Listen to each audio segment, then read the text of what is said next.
What's up to all our sidekicks and henchfolk out there in the Geek Nation? You're currently tuning into the CultPop podcast live stream, aka spoiler alert, episode 764, wherein we will review the past week's comics.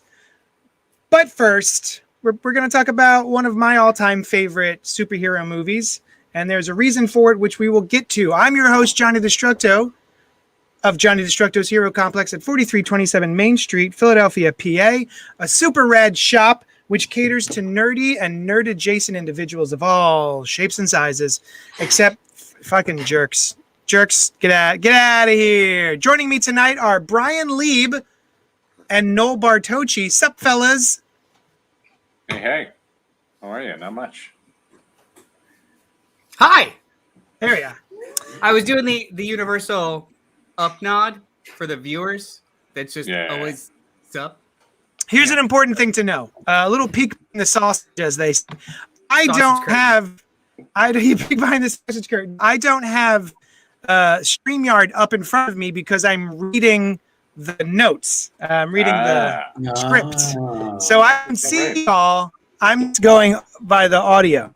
I didn't even know that. I hadn't peeked behind that sausage. Yeah. Even one of the frequent guests of the show, that was a part of the underside of the sausage that I hadn't seen before. Like we're stretching that metaphor, and I'm with it. I'm in.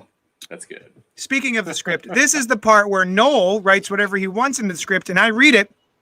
He says, lukewarm take, 1992's Batman Returns is an amazing superhero/genre movie that features a holiday aesthetic, not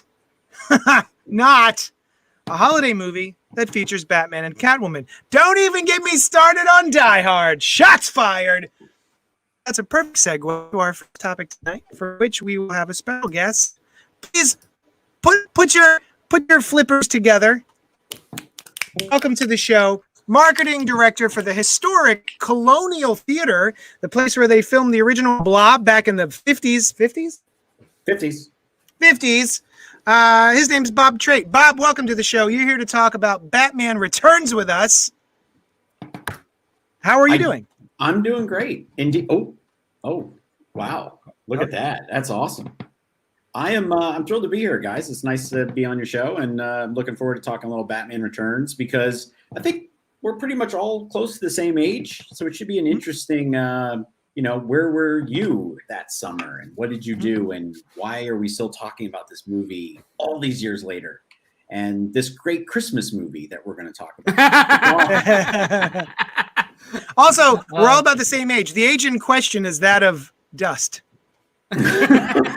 Just crumbling dust. The sound of that age is it? Yeah.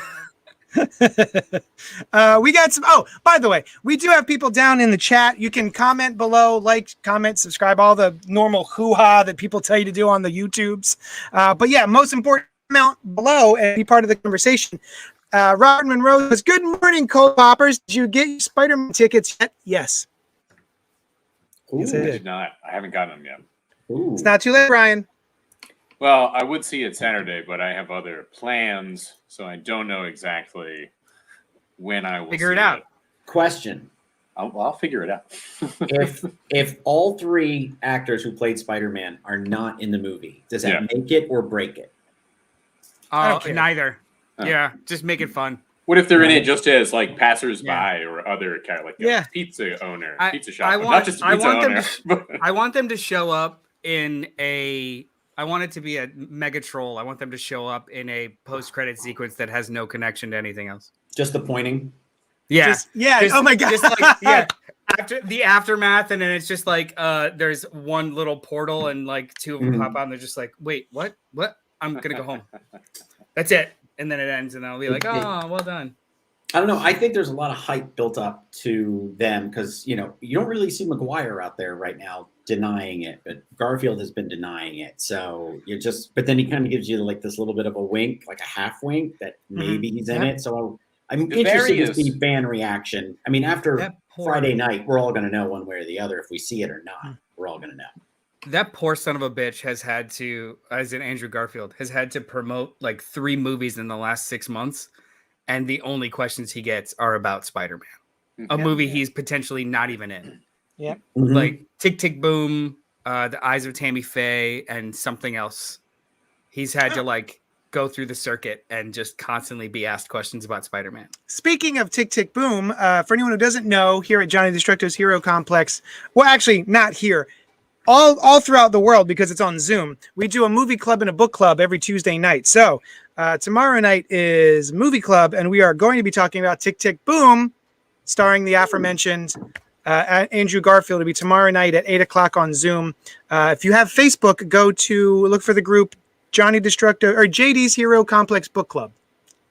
It's you can see it. There it is. Thanks, Noel. Anyway, Spider-Man is a date for another time. Next week, probably. Yeah. This night we're talking about Batman Returns. I have often told the story. I guess it's not a story. I have said the words. I have two eras of my childhood.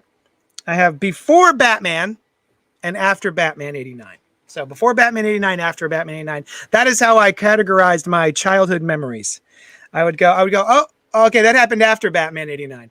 Because it was such a milestone for me, that film. Just stylistically, the acting, the soundtrack, the pop hoopla surrounding it, like it was all in the zeitgeist. People were getting it shaved into their haircuts. I had some of the toys. I had the Batarang and the what's that thing? The grappling hook. The Gatling, not Gatling gun. No, Batman didn't use a Gatling gun very often. Not until BVS. Not until he actually down. That's a lie. He did have a Gatling gun. The front of the Batmobile would fold down, and he had two Gatling to use to create they weren't Gatling guns. They were into garages. They were like 50, two Thompsons. 50 calibers. I thought they were 50 calibers. Yeah, they're 50 they calibers. Were, What's that? They weren't. They were right here, and they like popped up like this part right there. What about on one of the Batwing planes? Wasn't there? There were Gatling guns. Okay, they were on the Batwing. That's true. Yeah. And of course, what every plane needs, giant scissors, just in case you need to collect some balloons. Yeah. But one of my still today, it's my favorite Batman movie. I got its issues, it's got its problems, but it is such nostalgia for me, and I have a grin on my face, ear to ear, not unlike the Joker, every single time I watch it. And I gotta say, when it first came out, Batman Returns was below Batman for me as far as experience was. I was something about it. I thought it was good, but it wasn't as good as Batman. But watching it again recently, this past week, I was like, oh my God, I might like this as much as, if not slightly more than Batman. I think it's acting that does it. There are some unintentionally hilarious bits in Batman because of the acting. There ain't no bat. Johnny Gobbs got ripped and took a walk off a roof. All right, no big deal. You know that whole sequence. What's that? Relax. What are you, deaf? $1. Anyway, there are no scenes like that in this film. I don't think there's any weak links in Batman Returns. I think it is just a rip-roaring ride the entire time. Highly recommend this movie. It was a joy to revisit. I will continue revisiting it until I die. What did you think of it, Bat Bob? Bob Bat. I had that summer I was hanging out with two guys. We were just super excited about the movie, to the point where we went and made our own third movie afterwards. So we were so excited. We did the Riddler and Two-Face just by coincidence, and we shot it all. I was Two-Face. I sewed the costume, like two different outfits together. I had a crazy pair of shorts that stripes went different ways, and I even like half my face was green, my one leg was green, my one arm was green. We shot the whole thing. Like, we were so like into the whole like process of these characters coming to life. It was so much hype. Not in the same hype as 89. 89 was totally different. Like, everything that led up to that, like, you had to be on another planet to not know that Batman was coming. But in 92, it was such a different feel. It was like everything was established and like the character could go on and tell a whole new story. It sat, I agree with you. It sat with me differently the first time I saw it. I didn't think it was as good as the original Batman. And then over the years, like the artistry that Burton really sunk into the second film, it's more of a gothic horror story set at Christmas, and it's weird that Tim Burton is not someone you associate with Christmas, but yet he has several Christmas movies under his belt, which is now it's just, we accept it. We accept that Tim Burton and Christmas go hand in hand now. So that's him and Shane Black. Yeah, again, Kiss Kiss Bang Bang it's just like, wow, what a great Christmas movie. Iron Man 3, it's really good stuff. But I've never gotten over my love of Batman Returns. Like, it's just every year I have to watch it at Christmas. I'm not going to watch it in the middle of the summer, even though that's when I saw it. And it was like 100 degrees outside. It was ice cold inside. You go out and you were just like, I can sit through that again. I think it's the fastest movie at the time I ever saw. I went and saw like the next day. Nice.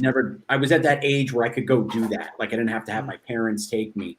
It was literally just go to the mall again and watch the movie again. It was the first time I think that happened for me. So I really enjoyed it. I loved it. And I still do to this day, to the fact that I still have my original teaser one sheet behind me, which actually says Returns with the date on it, June 19th.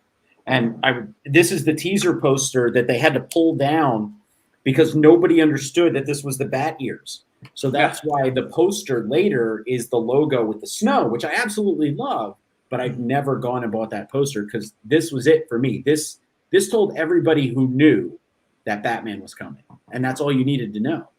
And it really doubled down on the poster from the previous film, the first Batman, which was that really gorgeous golden inlay, three-dimensional, even though it's airbrushed, illustration of the Batman logo, which was cut off. You never saw the ends of it. It was always just like the middle of it. And this was just taking it to the next level and zooming in even further. And it was a bridge too far, and they were just kind of like, what is that? Who returns? What's going on? Yeah. And I love that original poster, the June 23rd, and nothing else. Like, it didn't, like, nothing. I think I was in ninth grade going to 10th grade when that happened, and there was nothing else that mattered that summer. And even then, that's still the summer of there was a Lethal Weapon, there was Indiana Jones and the Last Crusade. I mean, the summer of '89 is amazing, but yet in hindsight, it's always the summer of Batman to me. Even though I love Last Crusade, it's my favorite indie movie. It's the summer of Batman. That's all that mattered. Yep. No. So I was 8 when Batman '89 came out, and I saw it in the theater with my dad. That movie just kind of happened to me. When you're 7, 8, 9, life happens at you and you just kind of like adopt it or not. I was 11 by the time this movie came out, and I absorbed and sought out every piece of information about this movie, everything. I remember being upset, like physically and emotionally upset, that my dad went and saw it first, like without me. I was so fucking pissed. Returns. Yeah. I'm staying on this movie. I want to talk about this one because honestly, I do think this is a superior movie. It was my favorite of the two when it came out. I remember the giant. I had all the every toy that I can get a hold of. We were not a rich people, but it just aesthetically was so different, but not. And I just loved every second of it. I remember the uproar about the violence in the movie. And I remember as an 11-year-old just being like, no, but you don't understand what they were doing. Like, it's fine. That's fine. Like, I had the cereal. I remember the actual cereal. Batman Returns cereal. Yes. The back having mail out to win every single Batman Returns toy. And like the back picture was the kid playing with all of it. This stupid fucking white kid playing with all of it in front of him. The Bat Cave, the Bat Ski boat, This movie has my two favorite bat vehicles in the entirety of film canon. It's the Bat Missile, which I think is the dopest fucking thing in the world, and the Batski boat, which I don't know why it's stupid, but I love it. I absolutely love this. That thing is fantastic. I literally cheered when it took the wall in the sewer and did a whole corkscrew. Yeah. I recreated. I actually got my dad to buy the $25 Batski boat that you fit an action figure, and I literally recreated that scene over and over again all summer long. And this was a movie that my parents just dropped me off at the theater. Like I begged them to go again, and I just went and saw it over and over again. This is my favorite Batman movie, period.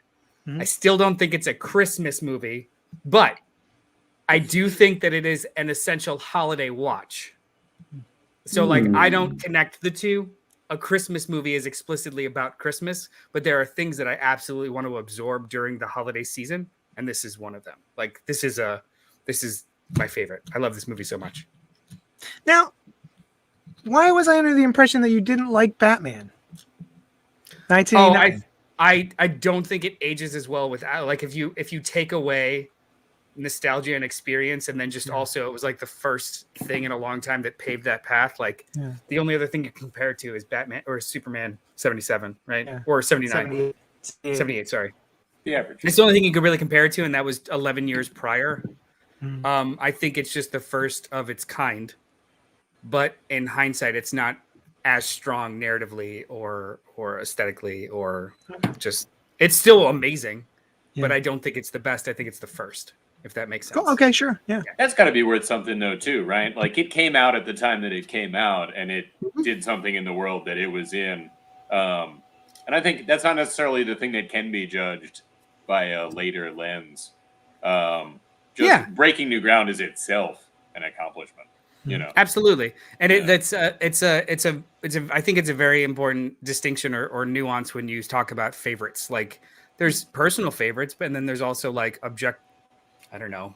Actually, for what's objectively good. There's personal favorites, but then there's also like time and place favorites, nostalgia favorites, how old you were. What, like, JD's experience is different than mine. Like, I was all about it that summer, 89, but I also was just, I was all about the toys more so than the film. Whereas this one, I was like, the film blew me away.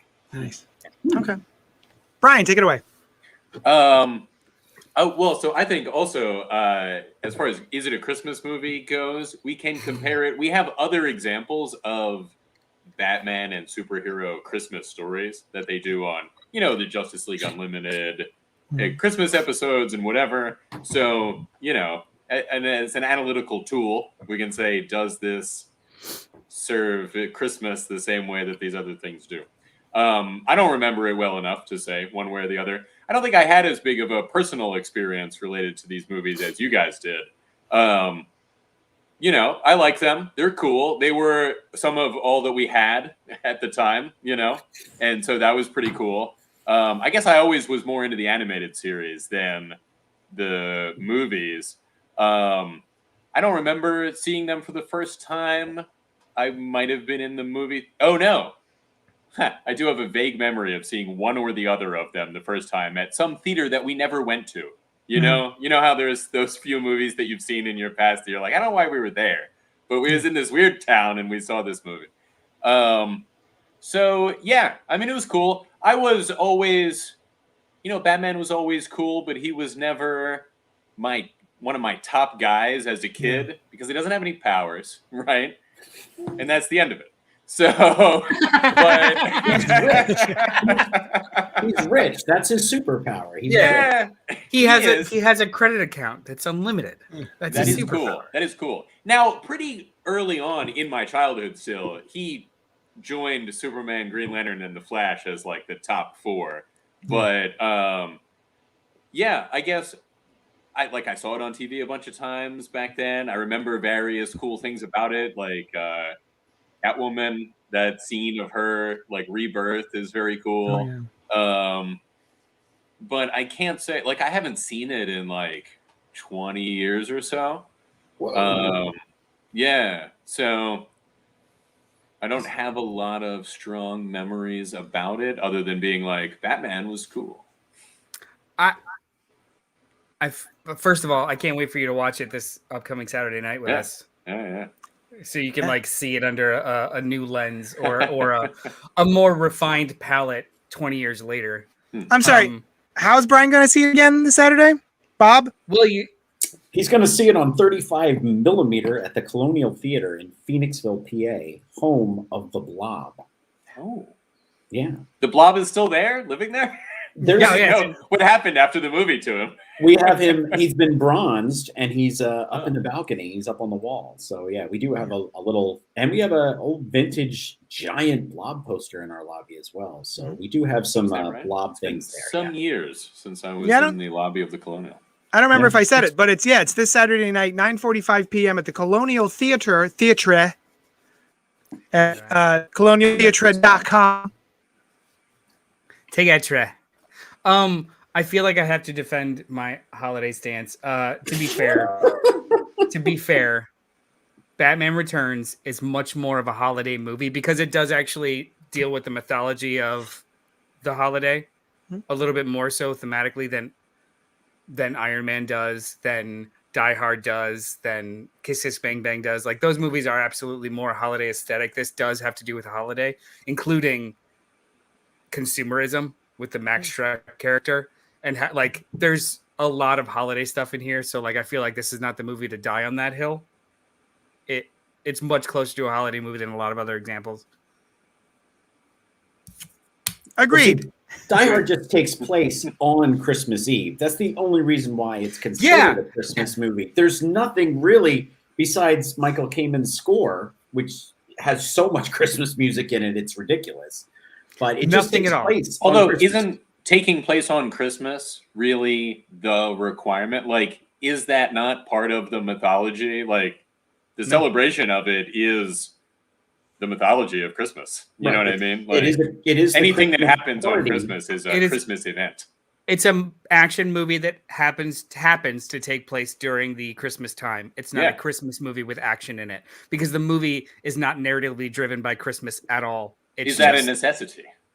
I believe so. All right. That is my definition of it. Yeah. Most people don't consider The First Lethal Weapon a Christmas movie, but it takes place at Christmas. It takes place during Christmas. Yeah. Anyway, sorry. Robin Monroe Jr. is in the comments saying, being cool is Batman's superpower. He's cool. And Hal says, Friday After Next is a Christmas movie. LOL. That's true. I mean, it does. Yeah, even the logo is Christmassy. Like, yeah, Friday After Next is actually a Christmas movie. I'm not sure I've ever seen it. I remember loving the original Friday, but I don't know if I ever saw Friday After Next. Isn't that when Mike Epps took over for Chris Tucker and it just wasn't the same? Yeah. Well. Show off some of your toys, Bob. I want to see some of these Batman Returns toys you got. Bring it on. No, I just brought some weird stuff out. Like I wanted to do almost like a how-to. This is actually, if I can get him out of here, this is actually a Batman Returns figure. It's one of those Galoob ones. You guys remember those? No. It's like he's all like plasticky and like thin, and this was a Galoob, and he's got the chest plate. It's not like the 89. It's more the armor. So this was my wife's, and we couldn't find anything for a cake. This was on her birthday cake when she was a kid. Oh, cool. So we decided we got this wine bottle, little cozy. So I said, "There's no way this is going to fit." So I'm not going to put it back on. It'll take forever. But we did this whole little thing with him, and then until my son was born, we actually, just said we have Batman on the shelf instead of Elf on the shelf. Cute. And we did this. Now we have Krampus on the mantle. So now we actually have something where we have a little Krampus. But hey, if you got stuff floating around, this is the way to, utilize your. I don't have a cape, but I have a Batman. I mean, I have a Santa Claus cozy. Let's do that, and it works perfectly. So, I would be more inclined to fear and respect Batman over an elf. Yes, just as a child, just in general. Yeah. Well, that's an excellent idea. The Krampus we have based on Michael Dougherty's Krampus. It was released through like FYE or something. It's like official little doll, and it just sits there, and it looks really like scary. Yeah, man, that Krampus design is a nightmare. is Yeah. cool. I love the I- Crypt film. I actually to completely sidetrack, I actually watched it for the first time since it came out on Saturday. And I liked it a lot. I Yeah. didn't like it when I first saw it. We bought the 4K naughty cut. I guess it just has some F-bombs in it. Huh. It's really no different. But my least favorite part of the entire movie is the animatronic for Krampus. Oh, Like I love the him. design, but they way too many close-ups on the face that doesn't move. And it was like, stop it. Just put it in shadows. Because when he's jumping on the roofs and when he's just like, you kind of glimpse it, it's beautiful. It's so Even much just better. eyes, it's beautiful. But Yeah, never just, give us like, the whole hold on face. Well, I mean, hold on. He's wearing a mask. is he? Is he? Krampus, you can see Krampus has a mask on top of his face. You can see that there is a Krampus under that. He is wearing a Santa Claus mask on top of his face. Oh. Oh, that was never the impression I got after watching it like twice now, including like Go big. go look at him. Go pause it. He's there's something underneath that. Hmm. You guys keep saying Krampus. I've always heard Krampus. I thought it was Krampus did too, they but I say- wasn't going to correct anybody. I don't know All right. enough. Yeah. Krampus. We've been saying Krampus for the last like 3 weeks here at the house. I'm sorry. That's Is what it I always thought it was. Krampus or Krampus? I've don't always know. heard Krampus, Oh, okay. but I don't know. Did they say it differently in the movie, or not that I would- means it's right? The German or the Ukrainian grandmother says Krampus, Yeah, right? that's probably just why I said it. I'm Ukrainian. Show us I Batman did- Look Returns. at that. The I comic. I scored this via eBay relatively recently by the official comic adaptation of the Warner Brothers motion picture Batman Returns by Denny O'Neil, Steve Irwin, Jose Luis Garcia Lopez with Tim McCraw. Relatively mint condition. That's Is it- beautiful. Just one issue. It is it's a prestige issue. Yeah. Yeah. So that's Because one of those, that was more of a graphic novel with the nice cover and the binding, unlike the paper ones. Because I have both for the '89 Batman. Yeah. Look at the back. There she is. So that was like what, $2 more or $3 more if you bought it at Probably a like comic a shop? $4.99er. $5.95. Ooh, as How How opposed much to was it on 95. eBay? $1.25. Oh, actually, it was that's only not- $9.99. Yeah. I might go on eBay and try and get one of those because I have the original Batman adaptation, which I loved, which was gosh, who drew that? Jerry Ordway, I believe. Oh yeah, nice. Yeah, that was back when movie adaptation looked good. Do you guys remember those Prestige format books? I missed those. Those were cool. Yeah, What's there that? it is. Now, Oh, sweet. I did an article for a website a couple years ago, and I was like citing things that were different from the book and the movie and stuff. And actually, in the comic, you actually get the $1 million that the Joker's dumping on the city, and it's actually the Joker's face on the Joker money. bucks. Yeah. Yeah, and it's not in the movie, and it's like it would have been a 2-second thing to have somebody actually look down and see Jack Nicholson's face on the dollar or the 50 or the 100 or whatever. And I was like, how did they not do that? Like that would have been so good. And it's the joke on top of the joke. Yeah. Plus, This they one could have looks like- sold those. Exactly. And imagine the merchandising. I actually now we have Bob here who is let's just call him a Batman '89 aficionado and/or expert. So like maybe Ooh. when we talked about for the 30th anniversary, it was 35th anniversary when we did the podcast with Len. Yeah. One of them. We did a commentary for the whole movie, and I was under the impression that something existed in this movie that they both Len and JD weren't sure about and or disagreed completely. Okay. The character of Bob, Yeah. my Bob favorite Goodman. character in the whole movie. Yeah. Was he I can't make the a heart. street tough with Jack Napier when he killed the Waynes? No, he's not. It's not the same guy. Told Not the you. same guy. Not the Told same you. guy. Why didn't you look it up since then? Yeah, that would have been easy. I don't care enough. I went 39 years because I've known about this before the movie came out when I was born. I've gone 39 years thinking that Bob was his number one guy His whole from life. jump.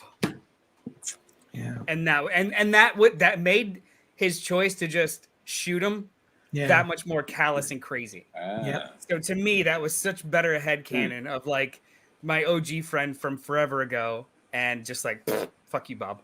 Yeah, you didn't tell me. You didn't tell me he had one of those things, and now you're dead. I'll do one Bat question for you, and I do have an article. It's 11 questions from Batman '89 that need answering. Oh, Like, that absolutely need answering. But I'll do just one to save for time. How can what's the name of the reporter in '89? Now I'm blanking on his name. Vicky Vale? No, first she's not a reporter. Vesper Fairchild? Is it Vesper Fairchild? How can Knox not? How can he be a beat reporter in Gotham City and not know that the richest guy in town's parents were murdered in front of him? And it's not even like in a file. It's just like nobody knew that Bruce Wayne's parents were murdered, and on that street where it happened, everything. That would be the stuff of like town legend. yeah. And they're like, who is this guy? We don't know. And it's just like, seriously? How do you not know that? Okay, go Question. ahead. Did he not know that, or did he just not know what Bruce Wayne looked like? No, he did not know. Like, he eventually found. Oh, he didn't know Bruce research. Wayne's. Right. Oh, that's but right. you would think that just the microfiche. Right. Just think, being a reporter, he would have been like, yeah, he's the rich, wacko millionaire who gives all these charitable causes because his parents were killed on the street. You're right. That would have been enough. Also, it would be common knowledge. I have a question about that. How are the Waynes as prominent in Batman '89 as they are in the comics in general Batman mythos, right? Like, are they just very wealthy people who live in Gotham? Is it anywhere in the movie that they are like the first family of Gotham? That's a great point, Brian. In Batman Begins, there's in Tower. There's all of this stuff that the Waynes have done in order to bolster up Gotham City, and you don't really get any of that from Batman.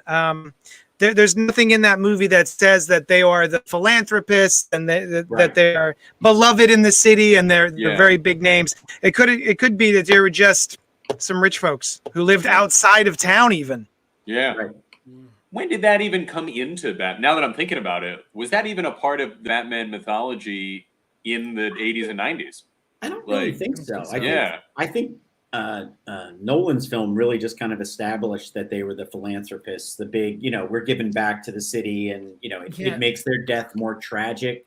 Yeah, like Thomas Wayne was a very well-known and highly respected guy. There's some comic runs.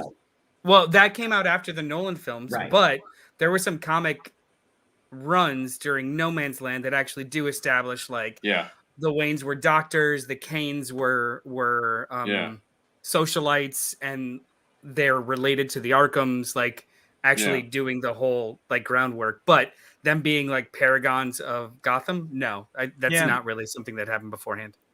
So that makes sense, actually, to answer that question. That there just weren't. There's some rich people who died 30 years ago. Yeah, but still, he's a rich guy who gives back to all these, and there's why did he do that? So. The 11 questions are good. You can just Google 11 questions from Batman '89 that need answers. Ruin it for us. The movie's perfect. My wife hates those questions. She loves '89 Batman, and she hates those queses. She's like, why do you have to ruin things? Why do you have to ruin things we love? Well, if you see a movie 100 times, you start asking questions like, why did that? That really kind of sucks. Why is that way? Oh my God! One of them is. You're looking it up. One of them is. Was Vicky Vale that loose, or is Bruce Wayne that smooth? What? She meets him. He sleeps with her the next day, and then it's just really. What are you doing, Vicky? Are we slut shaming Vicky Vale? No, I'm not. I'm just saying Is Bruce Wayne really that smooth of a guy? I didn't really get that they were in love or anything like that. Yeah. In a split second. They were. I mean, to me, that's 80s movie logic, though. They fell in love within the course of 4 days. Yeah. I just met you, and you might ruin everything, but welcome to the Batcave.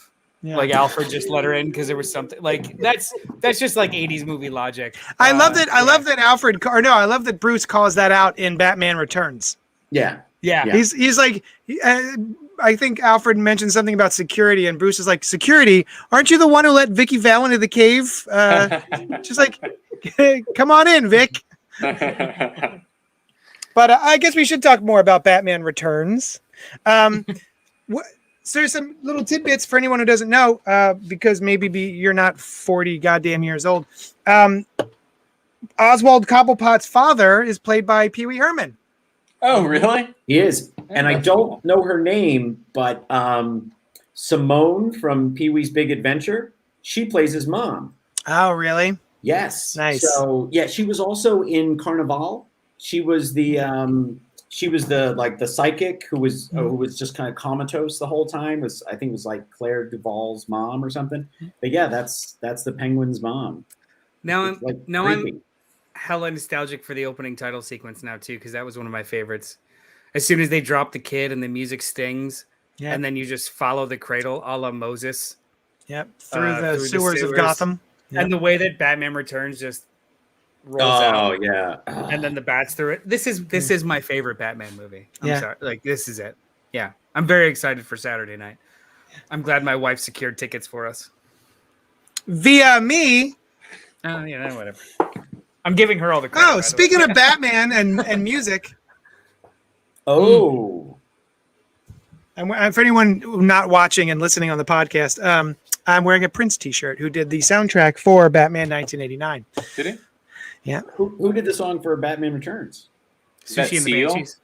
Oh, somebody said it. Was Somebody it said Seal? Kiss from a Rose? No. No. S- Which no, one was that?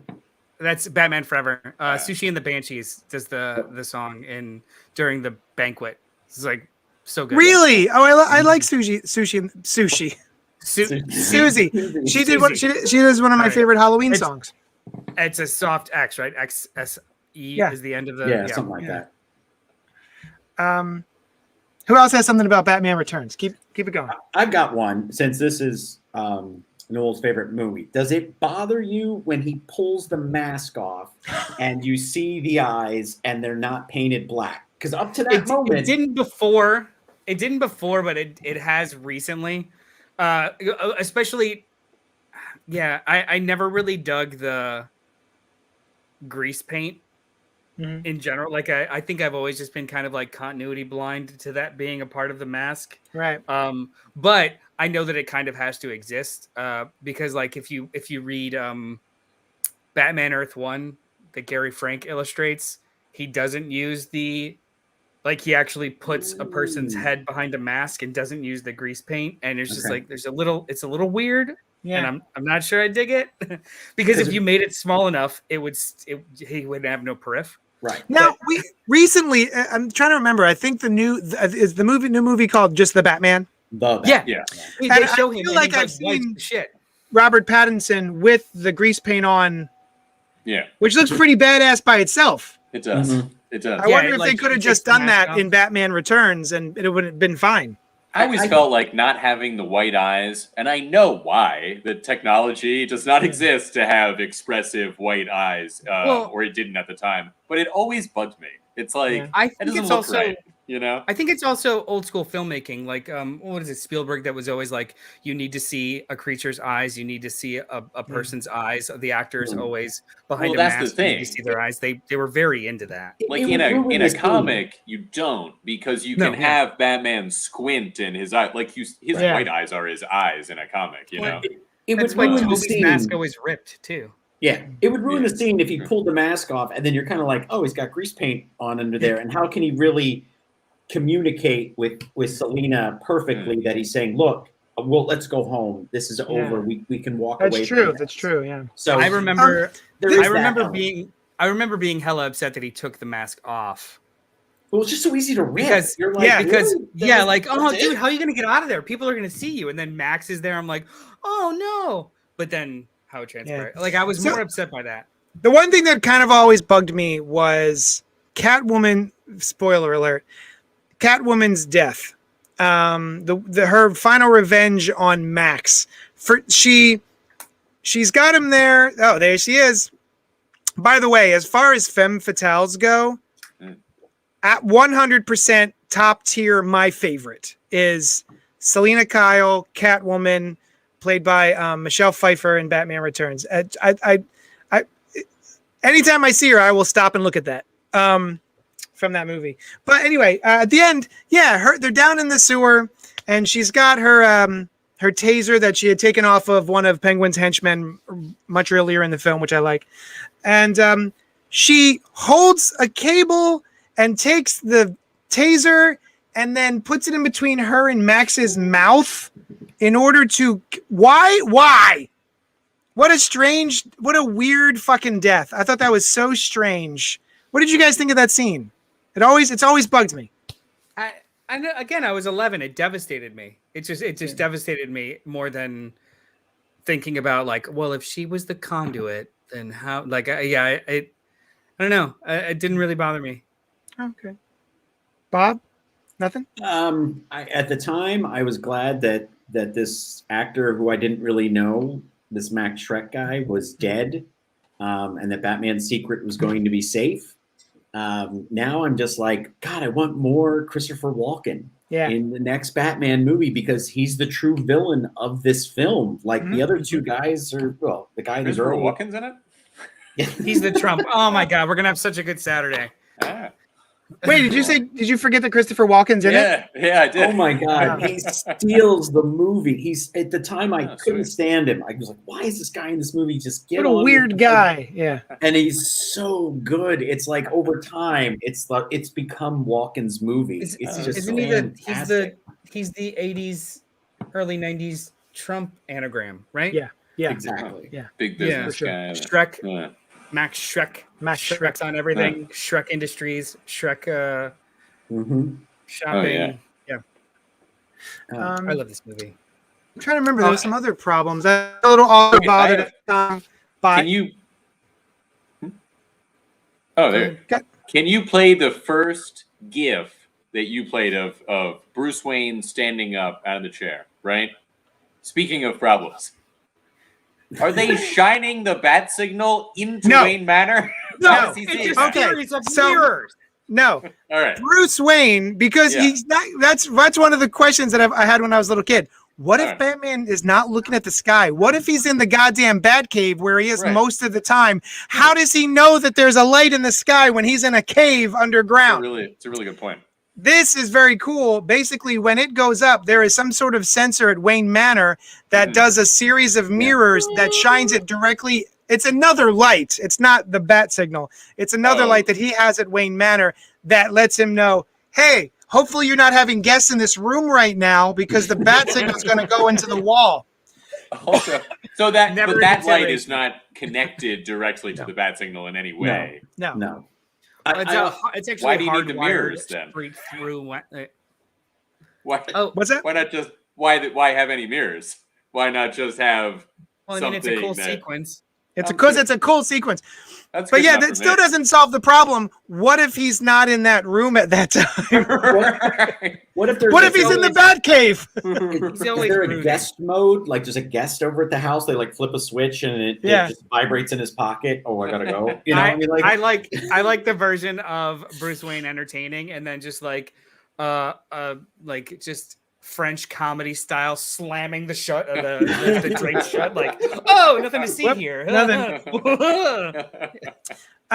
One of my other favorite parts of this movie is because for the first film, Bruce and Vicky, as a couple, they're fine. They meet, they have sex.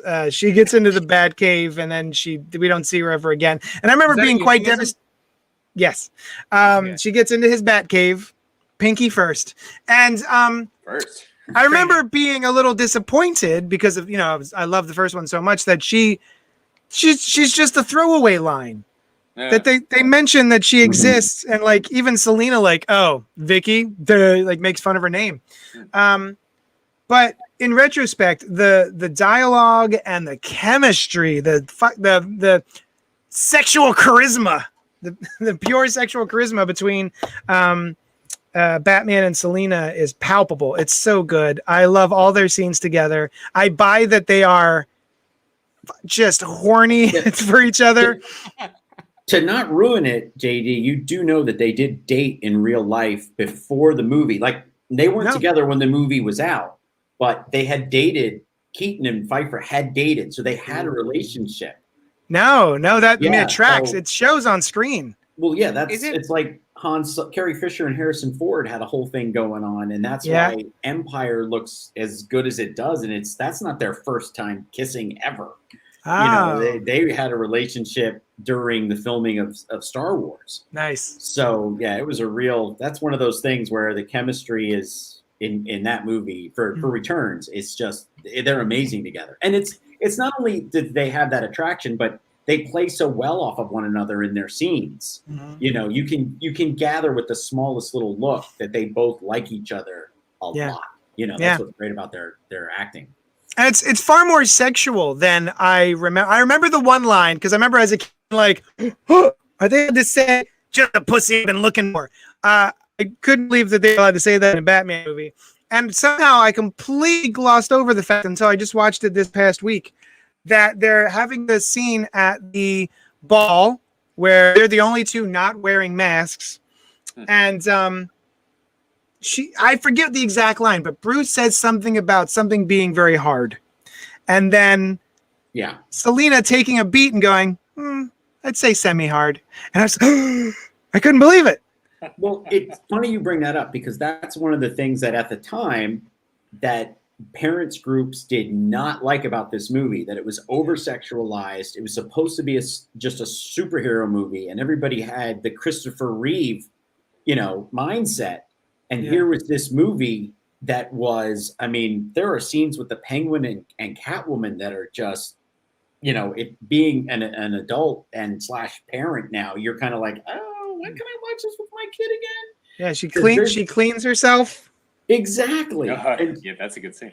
Yeah, there's lots of things in this movie you're just like, and this was part of the problem that happened for Burton as we went on to the third movie, that McDonald's was like, no, stop. You can't do this. We want to sell Happy Meal toys and French fries and cups and all those other things. And now we're at this, this is tame compared to like, Right. Ledger's Joker, who's, making us question society. Yeah.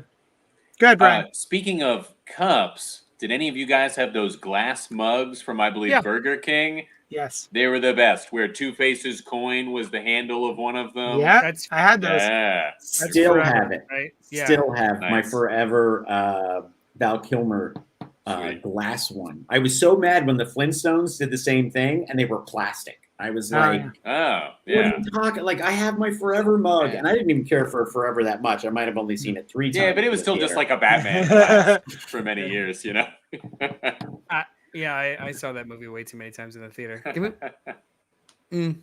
What? Real quick, isn't Michael Keaton's real name like Michael Douglas? Michael It Douglas, is. yeah. Yep. Yeah. Did you just Had find to that out? change it. Yeah. Yeah. JD. Clearly had to change it. Yeah. JD, I mean, just for the I'm gonna Screen blow Actors your Guild mind, stuff. JD. Did you know that Michael Keaton worked on Mr. Rogers' Neighborhood? No. Because he's from Pittsburgh. No. Tracks. Yep. How about that? If you go back and you look at your original 1989 Rolling Stones interview with Keaton on the cover, there is a picture of him with like Lady Elaine on the set of Mr. Rogers' Neighborhood inside that Wow. Rolling Stone. Yep. He's a PA boy. Yep. He's such a legend. He's just the dude. Yeah. Ooh. I wasn't gonna grab mine. It's like far away. What is that? Is that the Back comic? issue magazine. This is Back Issue Magazine, Okay. issue 113 from July of 2019. Batman movie 30th anniversary issue. Okay. I just And moved. now- So I don't have a lot of my Batman stuff except for like the Christmas stuff. Sorry, no. The Batman. No, it's aesthetically a holiday movie. I get it, but it is not a holiday film. Like, it's not a Christmas movie. It's a holiday watch. Yeah. Now, Never apologize. Also, toss holiday stuff on all Batman toys for your son. That's the only way. Yeah.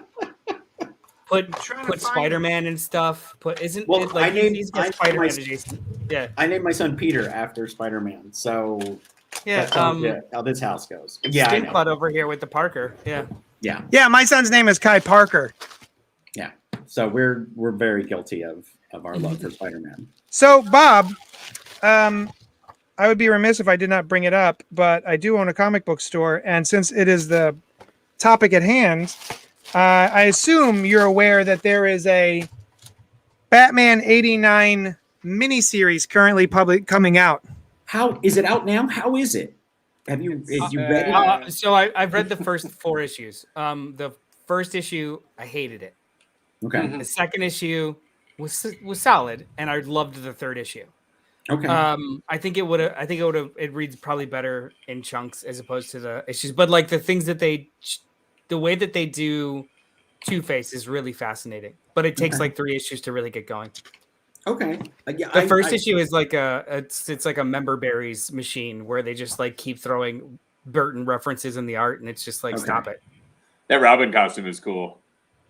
Okay. Yeah, I remember when they announced it, and I was fascinated. It's that and Superman 78, right? That one's better. Yeah, it was The really Superman good. 78 one's really good. Yeah. And I figured out why. I agree that the Superman 78 miniseries is actually better. And my hypothesis is because the characters in the Superman film have different voices. They have things that they repeat. They have turns of phrase that they use often. Lois Lane constantly can't spell things. Is that with 1 L or 2? Don't call me Chief. Mr. White. Like there's certain How many R's in rapist? Something like that. Or how many P's in rapist? Yeah. How many P's? There are a lot of dialogue things that the comic book can rely on to give the reader the same feeling of the films, whereas the Batman Tim Burton stuff is more visual. So I mean the book looks on point, but it's mostly visual and soundtrack. I think not Batman doesn't speak in a certain way that you go, oh, that sounds like Tim Burton's Batman. Right. It says, I'm Batman. It does There's have that one line. it does have a so the Bruce Wayne is very much like Batman Returns Bruce Wayne, where he's got a dry sense of humor, and the tone of the book is a little weird. But like I said, like first of all, Bruce Wayne doesn't even show up. He's not even in the book much. It's like it's a Billy D. Williams Two-Face comic. Like he's the majority of issues 2 and 3 is just exclusively him, and then Bruce Wayne just kind of shows up to flip the bill or to foot the bill. And one of the cool things is, if you remember, I remember reading back in the day that Tim Burton was originally going to have look who shows up. King Shark? King Shark. Oh yeah, wow. she shows up in the 3rd issue, right? Yeah. Oh, Selena shows up. So I do remember reading way back in the day that they were going to have Robin appear, played by Wayans, one of the Wayans. It was Damon Wayans. Yeah. I think it was Damon. It was one of the younger ones. So he actually shows up. Yeah. So, and it's written by the screenwriter, Sam Hamm. Oh, nice. yeah. Nice. I actually read that. I read the novel that year because, my parents would only take me so many times a week to see it that I eventually got them to buy me the book so I could just sit there and read the book. Returns? No, the original 89 book. Yeah. So I was blown away the fact that it had a different ending. Where he's like wearing just the cowl and a tuxedo and he's on a horse. Yeah. And he's got the little bat belt under his clothes that he could do stuff with. And there's all kinds of neat stuff in that book. That does make sense. Awesome. You'd think Bruce Wayne would carry stuff even in his Bruce Wayne persona, like just stuff that he can, little gadgets and whatever. You would like to got a think charge that, card. but if that's true, which also carries his Batman in Batman Forever. Then why is it in Batman v Superman that Bruce Wayne gets in some car and then drives to his corporation instead of getting in his mobile Batwing and attacking that spaceship that's annihilating the city? Your question was invalid as soon as you said in Batman v Superman. Oh, okay. I didn't know if I was amongst fellow people. The dots after that just didn't matter anymore because it's in that movie. But it's the in that movie. Batman representation in that movie is very solid. I will not give the whole movie a pass from one 8-minute sequence that's good. It's 2 I don't, hours and 45 minutes. I enjoyed other parts of that movie, but it wasn't as good as a Batman Superman movie that I hoped and dreamt for. But that wasn't the only part of that movie that I liked. But I still think he's the best Batman, to be honest with you guys. Like, I think Ben Affleck as Batman would have been totally fine. Yeah. Down for it. I do remember there was a lot of conversation around the Batman in this movie and how he just murders everybody. Yeah. And I did kind of have to give it a pass because Bruce, Michael Keaton, he's a murder dog himself. Like in the first movie, he drives into the Ace Chemical Factory and drops a bomb and murders a building full of people with a bomb. Right. And then in the second one, he takes a ticking time bomb, puts it down a man's pants, and drops him into the sewer to explode to death. So that's pretty rough. Not only that, he tried very hard to murder the Joker with the Batwing with all of his high-tech sensors. That was one thing that always bothered me. Why couldn't he hit the Joker with the Batwing? That drove me nuts.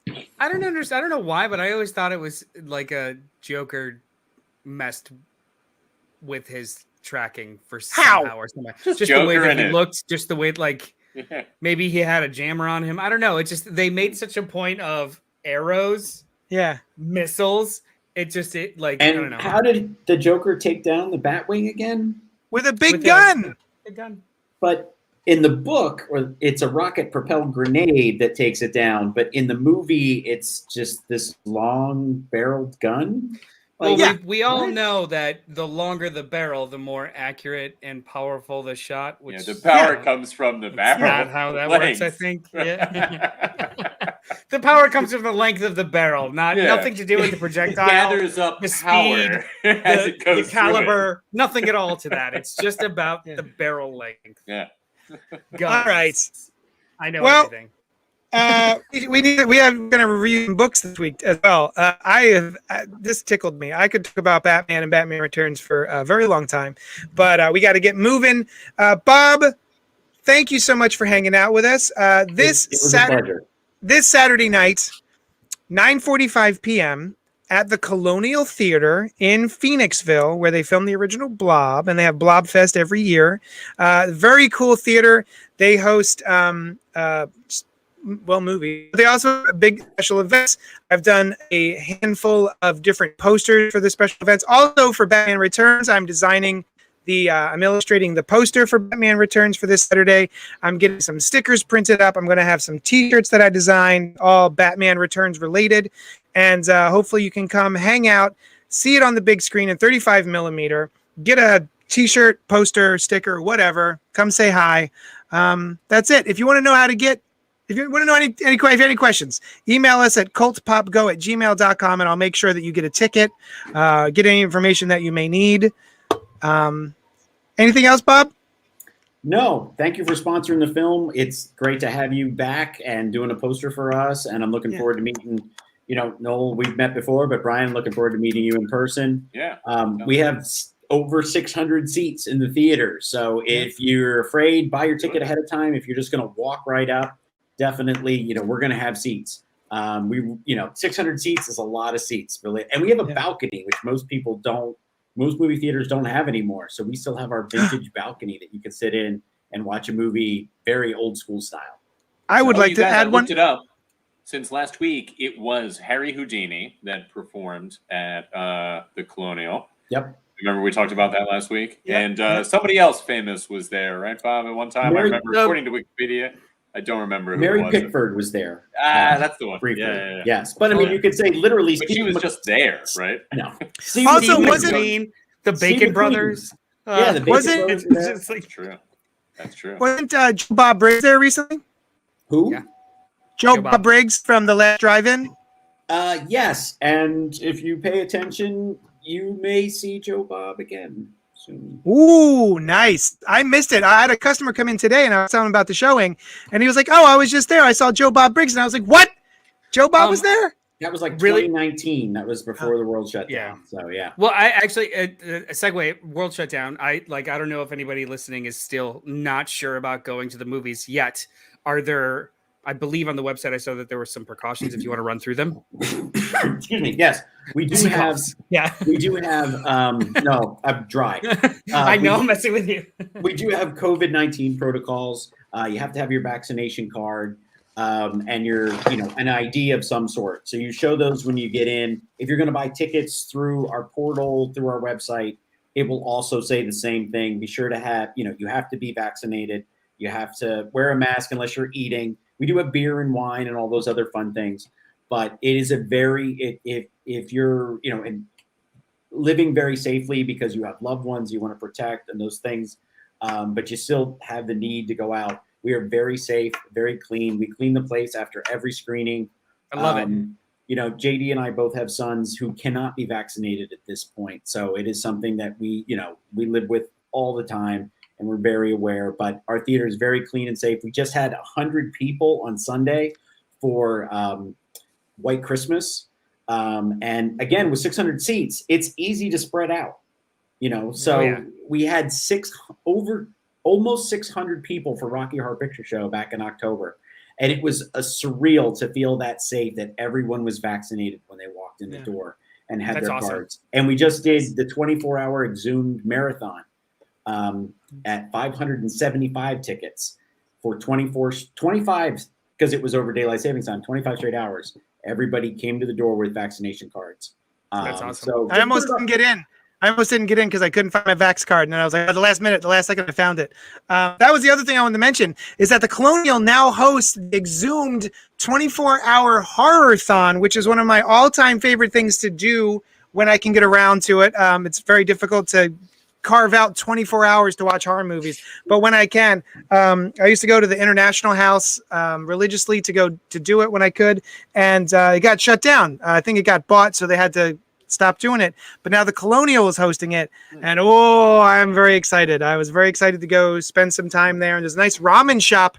So I took a break from watching some of the movies, and I went to Uncommon Ramen and had some ramen and went back to watch more movies. It was awesome. Yeah. All of that should tell you that if you were at all unsure about like jumping back in, this is the perfect example or the reason or the way to get back into the movie theaters, because we know it's safe, it's comfort, it's classic. You just can't lose. This is going to be an awesome Saturday night. Very excited. Thank you, Bob. Thank you, guys. Have a good show. I was thrilled to be on, and I look forward to seeing all of you in person and all of those on the chat and watching at home. Thank you. All right, brother. You well.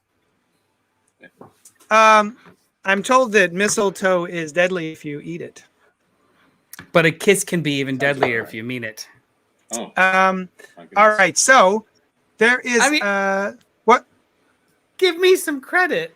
I just finished the line. I know. I knew you could.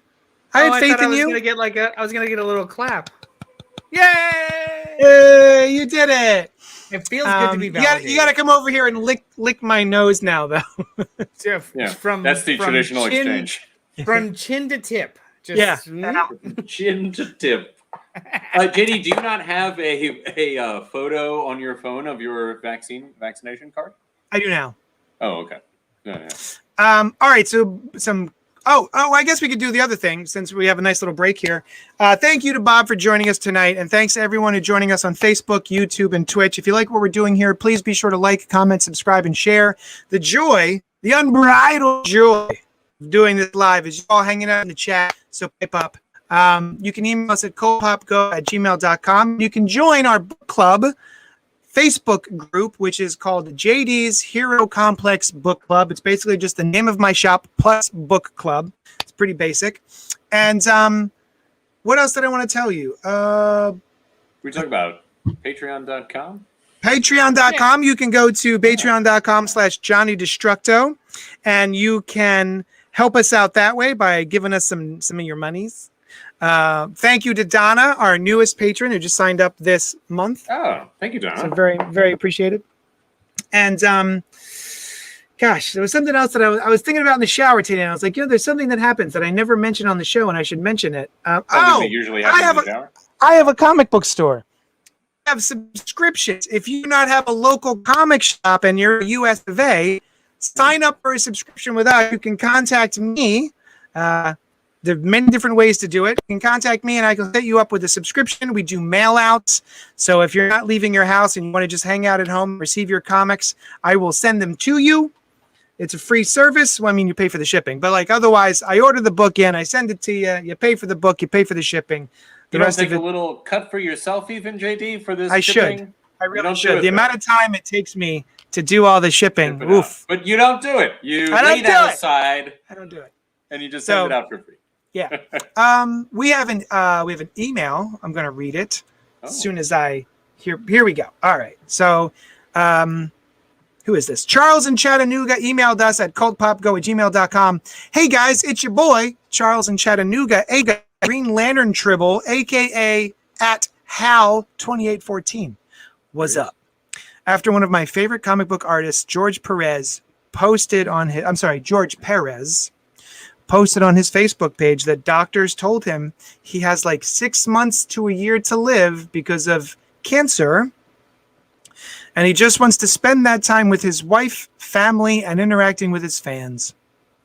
It made me think of how much I love his work and the couple times I met him and how down to earth he was.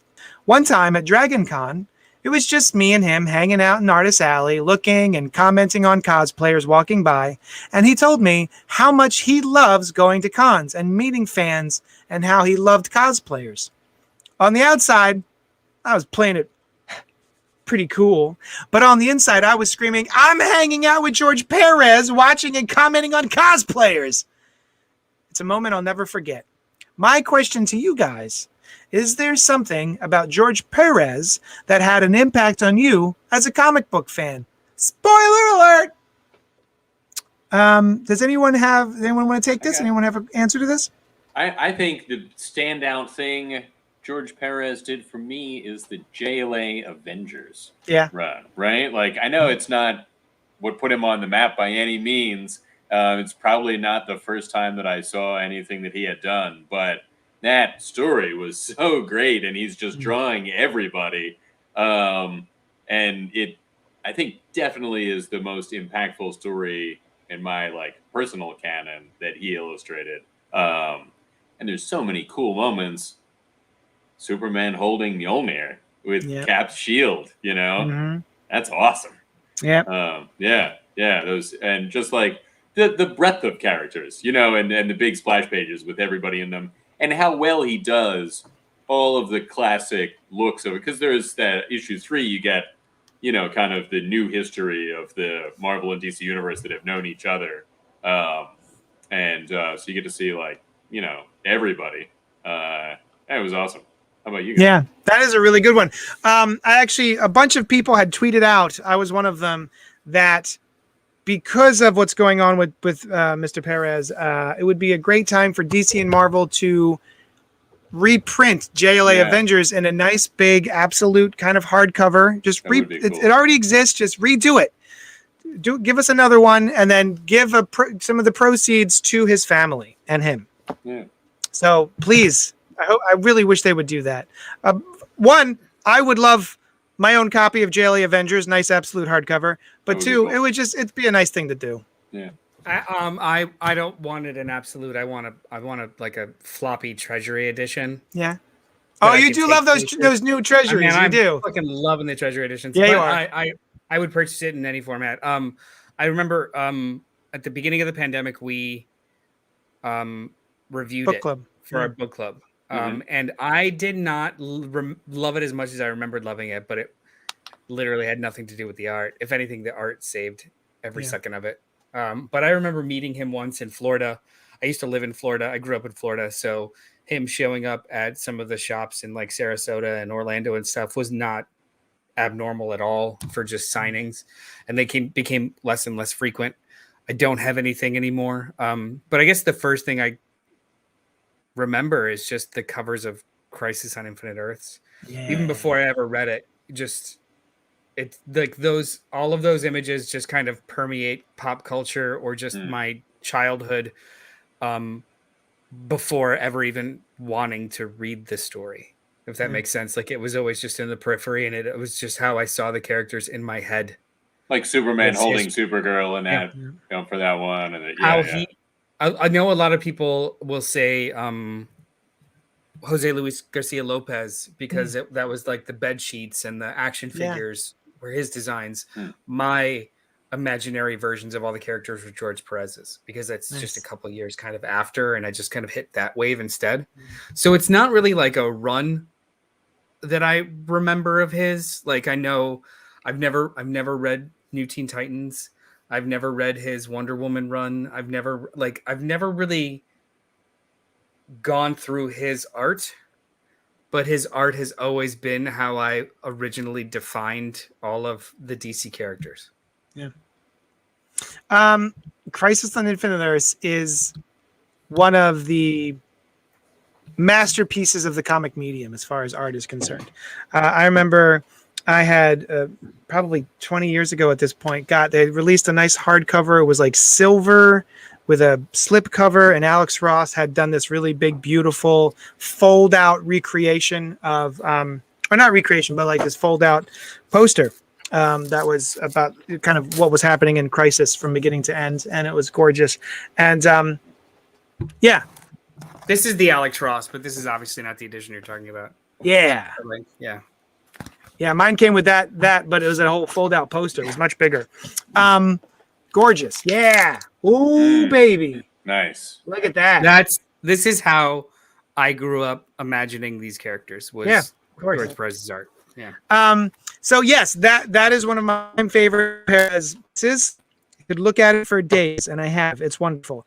But I also love his New Teen Titans.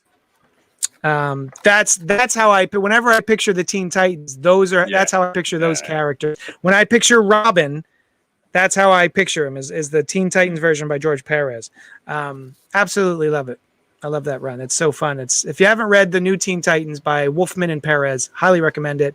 And if you haven't read Crisis on Infinite Earths, man, I know it's dated, I know it's old, but it is to this day one of the biggest and best crossover. I guess it is just events. Yeah. Right? Crossover event, I think, is like, this might be where that term came from, this and Secret Wars. Yeah. Now, to be fair, not all of the crossover issues were important. Basically, I think it's sort of ridiculed at this point because some of the crossover issues were like Crisis on Infinite Earths, and basically would have like one panel with a red sky in it. And that's somehow considered part of the crossover. But yeah. Yeah, probably absolutely. Also at that time, events weren't really a thing, and the writers of those books were probably like, I got my own thing going on. Mm-hmm. I'm in the middle of telling this other story. I'll throw a red sky in one panel. Yeah. Dan H agrees that Crisis on Infinite Earths. So he's in the comments. And Action Figure Expert says, "Hello, are you guys hyped for No Way Home this week?" Yeah, we are. I am. Yes, I'm gonna end up. I was looking up what's like available George Perez wise. I assume there's going to be like some like market scrambling for a lot of his like hardcovers and stuff. Yeah. Yeah, I'm super excited. We're going to talk about it next week. If anything, I mean, right? Are we all going to try and see it this weekend? I know JD and I have tickets.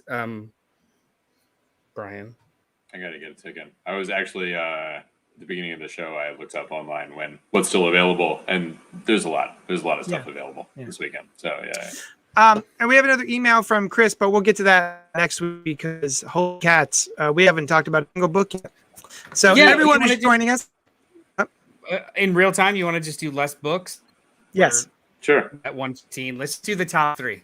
What do you say? Like the first 3 on the script there? I read 2 of those, so yeah, it sounds good. Oh, well, which ones did you read today? Let's do. I read Devil's Reign, Buffy, and Batman. Oh, and Star Wars Crimson Reign. The only one I didn't read was One Star Squadron. One Star Squadron. Oh, I could do a Thunder Round. I will. I'll backpedal on his Thunder Round. You want? Cool. We can go through that one fast and then just hit on Batman. Devil's Reign. Let's see. Action Figure Expert is commenting. Are you guys somewhat mispronouncing Perez? His name is pronounced with a Purez. Well, the reason I pronounce it that way is because back when this podcast was called Pop Tards, I had met him and I had him do a bump for me. And he said, "Hi, this is George Perez, and you're listening to Pop Tards podcast." So I pronounce it Perez because that's how he pronounced it when he announced himself on my show. That's a good reason. He was probably pretty consistent. Right, I would think. Yeah. How he said his own name. Yeah, probably. Yeah. So generally, if I hear the person saying their own name, I take a cue from that. All right. So wait, what are we starting off with? Devil's Reign. Devil's Reign. All right. Marvel Comics, written by Chip Zdarsky with art by Marco Checchetto. The story that's been building for years is here. Wilson Fisk went from kingpin to mayor of the biggest city in America and is going to bring his full criminal and political power to bear on the superheroes who call NYC home. The man who once destroyed Daredevil has set his sights on the Fantastic Four, Iron Man, Captain America, Spider-Man, Jessica Jones, Luke Cage, and more. And since it's Fisk, once he takes them all down, you know he's going to sign it. Crossbones, Taskmaster, Typhoid Mary, Shocker, Whiplash, Rhino, Kraven. Fisk has an army of supervillains at his command, and this is just his opening salvo. For years, Fisk has waited for his time to strike, and you won't believe the aces he's got up sleeves. All right, guys. I have not read Daredevil in a very long time. Since the last time we reviewed one for the show. And that was the only issue of that run that I've read, I think, where Elektra takes over. Now, I like Chip Zdarsky. I love Marco Checchetto. There's absolutely no reason other than time that I have not read these issues. This is one of those that I kept meaning to catch up with, and I just have not done it. So I was a little confused. I thought Matt was still in prison. And it said, last week, and it shows him on the streets confronting Fisk, and I was like, has he only been in prison for a week? Like, I realized the sliding timeline is a little strange, but I was like, has he only been in prison for 1 week? No, it turns out he went to prison. He's already out of prison. So that was a surprise to me. I just, as a reader who's been reading for a very long time, and you don't even have to be a reader who has read for a very long time. You only have to be a reader who has read since Civil War. Yeah. To go, yeah. This how is this not, this is just Civil War. Basically, They did it with Champions, where they outlawed anyone under 21 from being a superhero, which is fine. That makes sense. Get it. But now it's like, aha, we're going to outlaw all of them in New York City.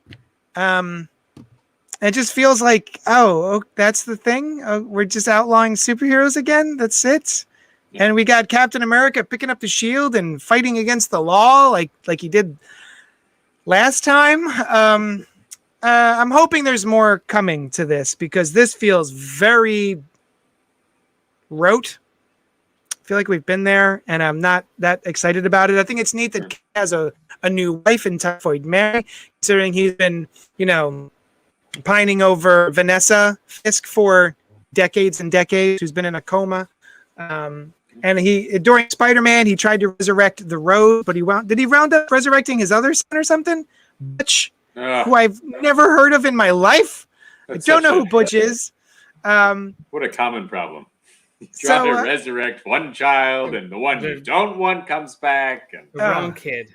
Just garbage. Butch. Yeah. And he's mayor, and now he's going to be running for president, just like Lex Luthor did. And it's just a lot of the stuff in this feels like they're done that for me, which is that's just how comic books work. When you've been in this game as long as I have, I think it's just you're going to see cycles, right? That's not to say that it's not interesting and not well done.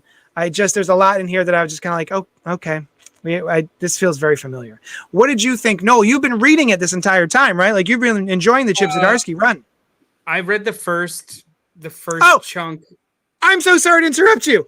This all starts, his whole run starts with something we've already seen, which is Matt Murdock in prison. Well, no, it doesn't start with it. It's you know what I mean. Yeah. It's like 25 issues. So I read the first 10.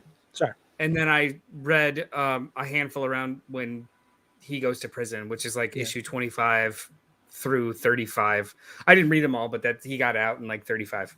And then 36 was the end of the series, and then this took over. I like this a lot, because there were obvious, even in story, there were obvious mentions of the Superhero Registration Act. Yeah. Every character is in on it and understands.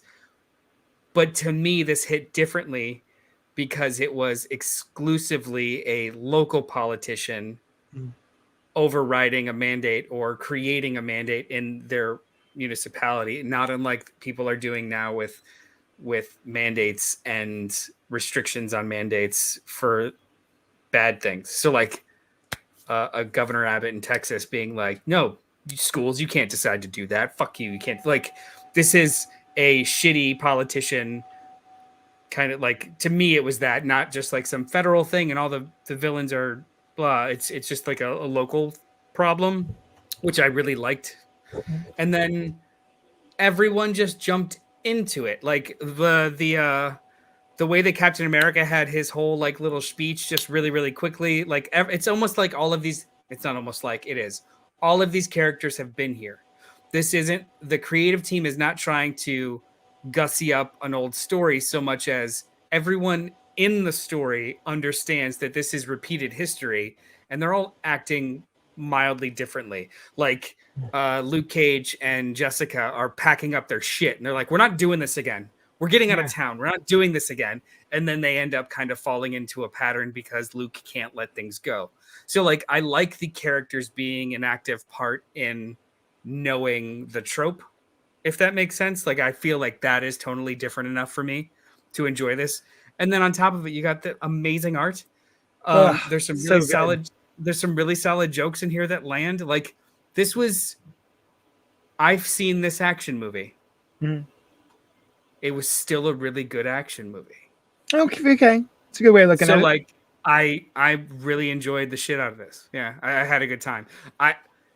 Everything you said is absolutely accurate. I have a little bit more baggage because I've read a little bit more of the run. So like the tone of it is just on par. But besides that, you're right. You're absolutely right. This is retread.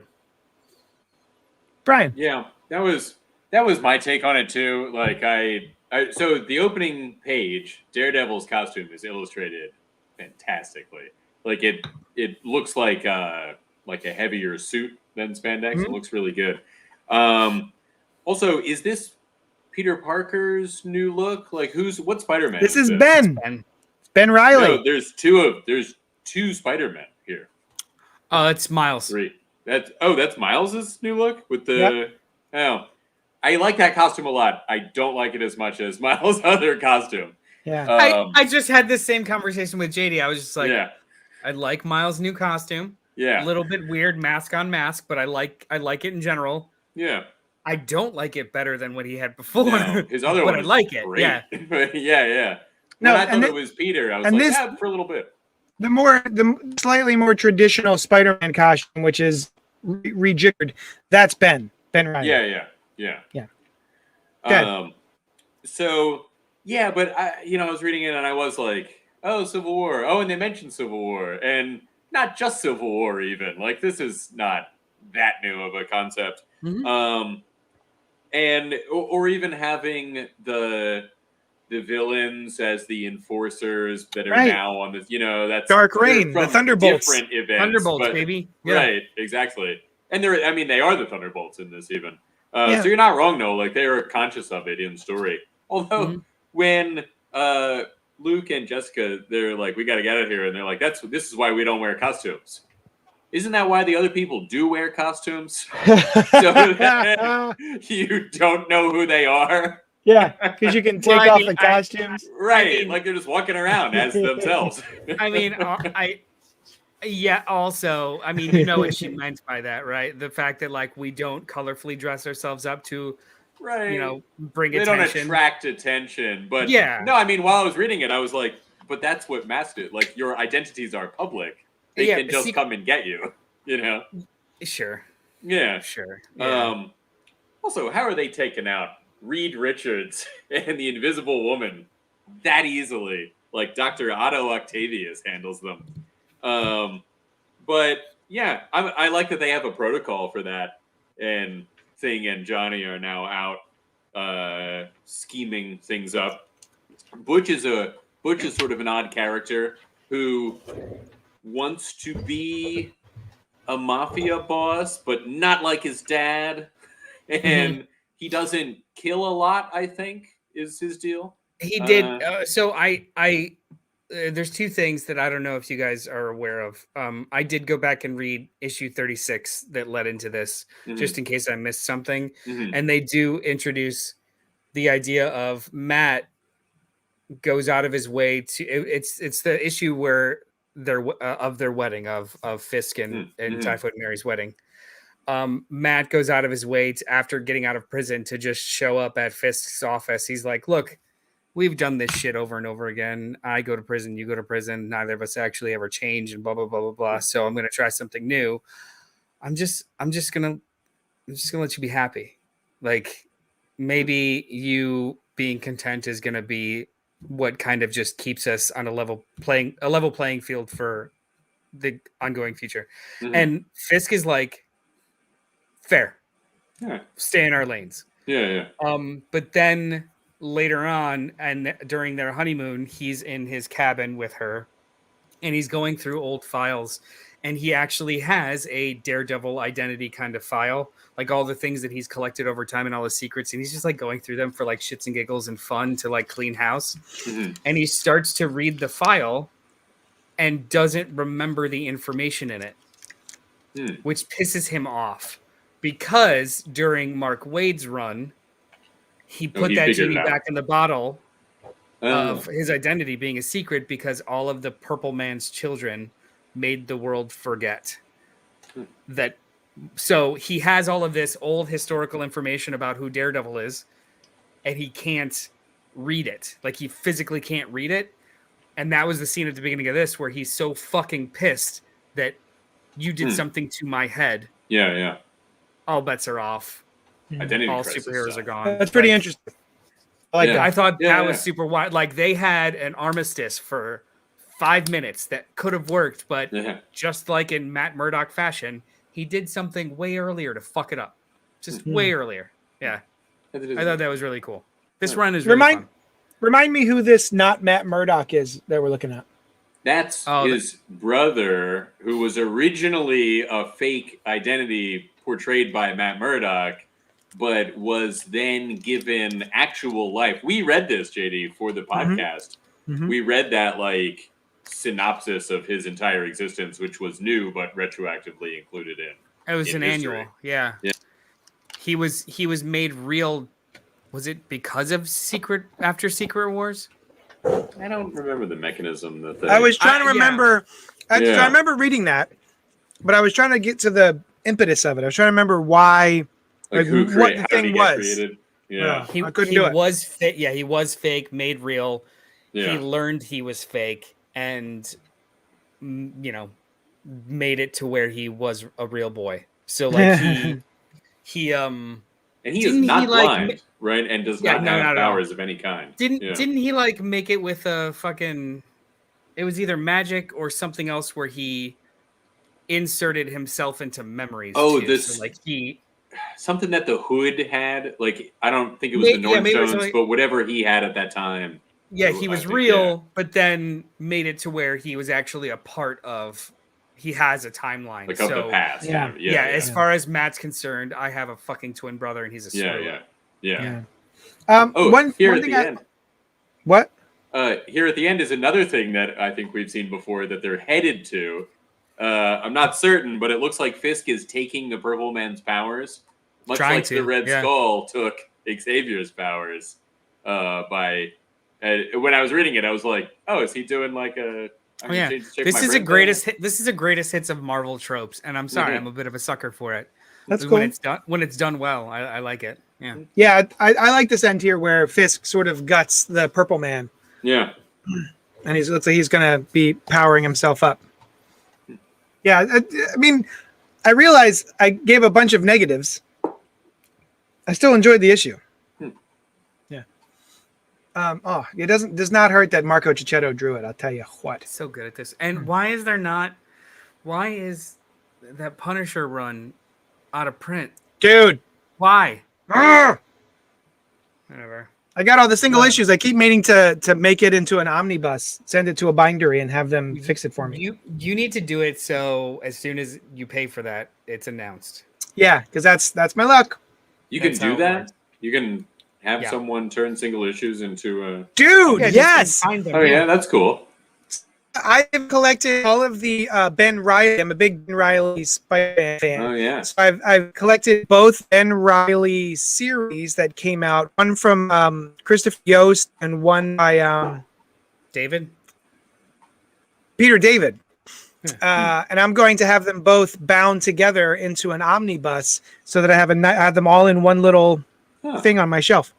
You know, That's you cool. could design your own cover too. And you can design your own covers. Yeah. So That's awesome. very, very cool. All right. Buffy the Last Vampire Slayer #1, Boom Studios, written by Casey Gilly. No idea who that is. With art by Joe Jarrow. No idea who that is. Can a lone slayer save what's left of humanity? Buffy Summers is the last slayer. Now in her 50s, she wages a one-woman fight against the forces of darkness who prey on humanity in the daylight unimpeded, thanks to a magical catastrophe that has nearly blotted out the sun. The same disaster robbed Buffy and of her friends and ended the Slayer line, forcing her into an endless guerrilla war. That is, until she stumbles across something she hasn't seen in a long time: hope, in the form of a prophecy and the young girl who carries it. I don't think that all of this was obvious from what I read. The fact that something happens that blots out the sun and kills her friends. I don't think I knew that the sun was blotted out. Wait, really? It was, they said it. I mean, they stated it in the comic. Did they? Yeah, yeah. Well, I'm although an it idiot. wasn't clear that was the event, I didn't know what happened to kill her friends. It Right. didn't seem like it was related to the sun being blotted out. Like Yes. Those, yeah. Yes. And to be honest, I was looking forward to this because I thought, ooh, old man Buffy. Yeah. I like those kind of stories. I'm excited about this. But it felt a little expository, overly expository. There's a lot of chit chat. And I don't feel like I was emotionally connected, even though I love Buffy. So I think it's fine. I'm probably going to let Noel stick with it, and he'll let me know if it's very, very good, because he's been the one who's been reading the regular Buffy series and sort of catching me up on the multiverse of it all for Buffy, which sounds so cool and makes me want to catch up on it. So I'm assuming this is going to be part of that. What did you think, Noel? Well, like to that point, in regards to like it sounds so cool. It's not as egregious as like the Justice League run by Scott Snyder, where it sounds cool when I retell you what's happening, but it's like a slog to read. Mm-hmm. But it is cooler on paper than it is in practice. Yeah. It's funny because it's all on paper. I read every issue of Buffy, and every issue I have trouble remembering what happened the last issue. Oh, okay. And the way that it's structured is just like it's not very continuous, and it's not very catchy. It's just like reading interesting enough fan fiction. Yeah. But they, opened it up to like there's a multiverse and multiple different, like the TV show also exists, the comic series also exists. There's other versions of Buffy all over the place. And immediately when I started reading this, I was like, all right, so what version of Buffy is this? Is this like an old version of the TV show? Is this an old version of the comic book version? It's neither, because there are people that are alive and there are people that are dead that are either alive and or not dead in each version of those. So like this is just one a of those whole other thing. Threw me for a loop. Yeah. What's his nuts is on Xander still has both his eyes. Right. That's a flashback. So yeah, but they all die. Yeah, a flashback to the future. Yeah. The flashback is still the future of the TV show. Yeah, you're right. You're absolutely right. Also, Anya's alive. Right.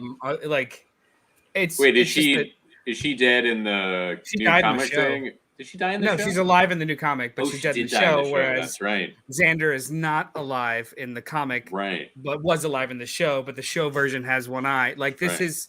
And Tara was a pretty significant death. Yeah, also Tara is alive, and like the whole reveal at the end with the child. So this. I had a similar problem with the beginning of the new Boom series.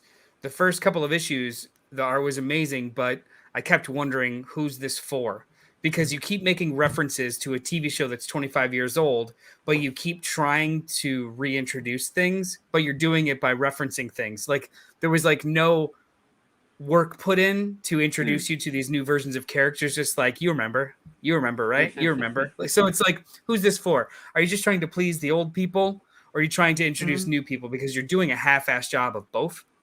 That's what this read like. It doesn't introduce you to the world very clearly, but it just keeps making references to things you might know if you watched the show and absorbed everything else. So it's like, just do one well and stop trying to, like, boil the whole ocean. Yeah. That being said, it wasn't bad. This was like a solid, this is like a C+, a B- for a first issue. Like, it was fine. The art was better than the writing. I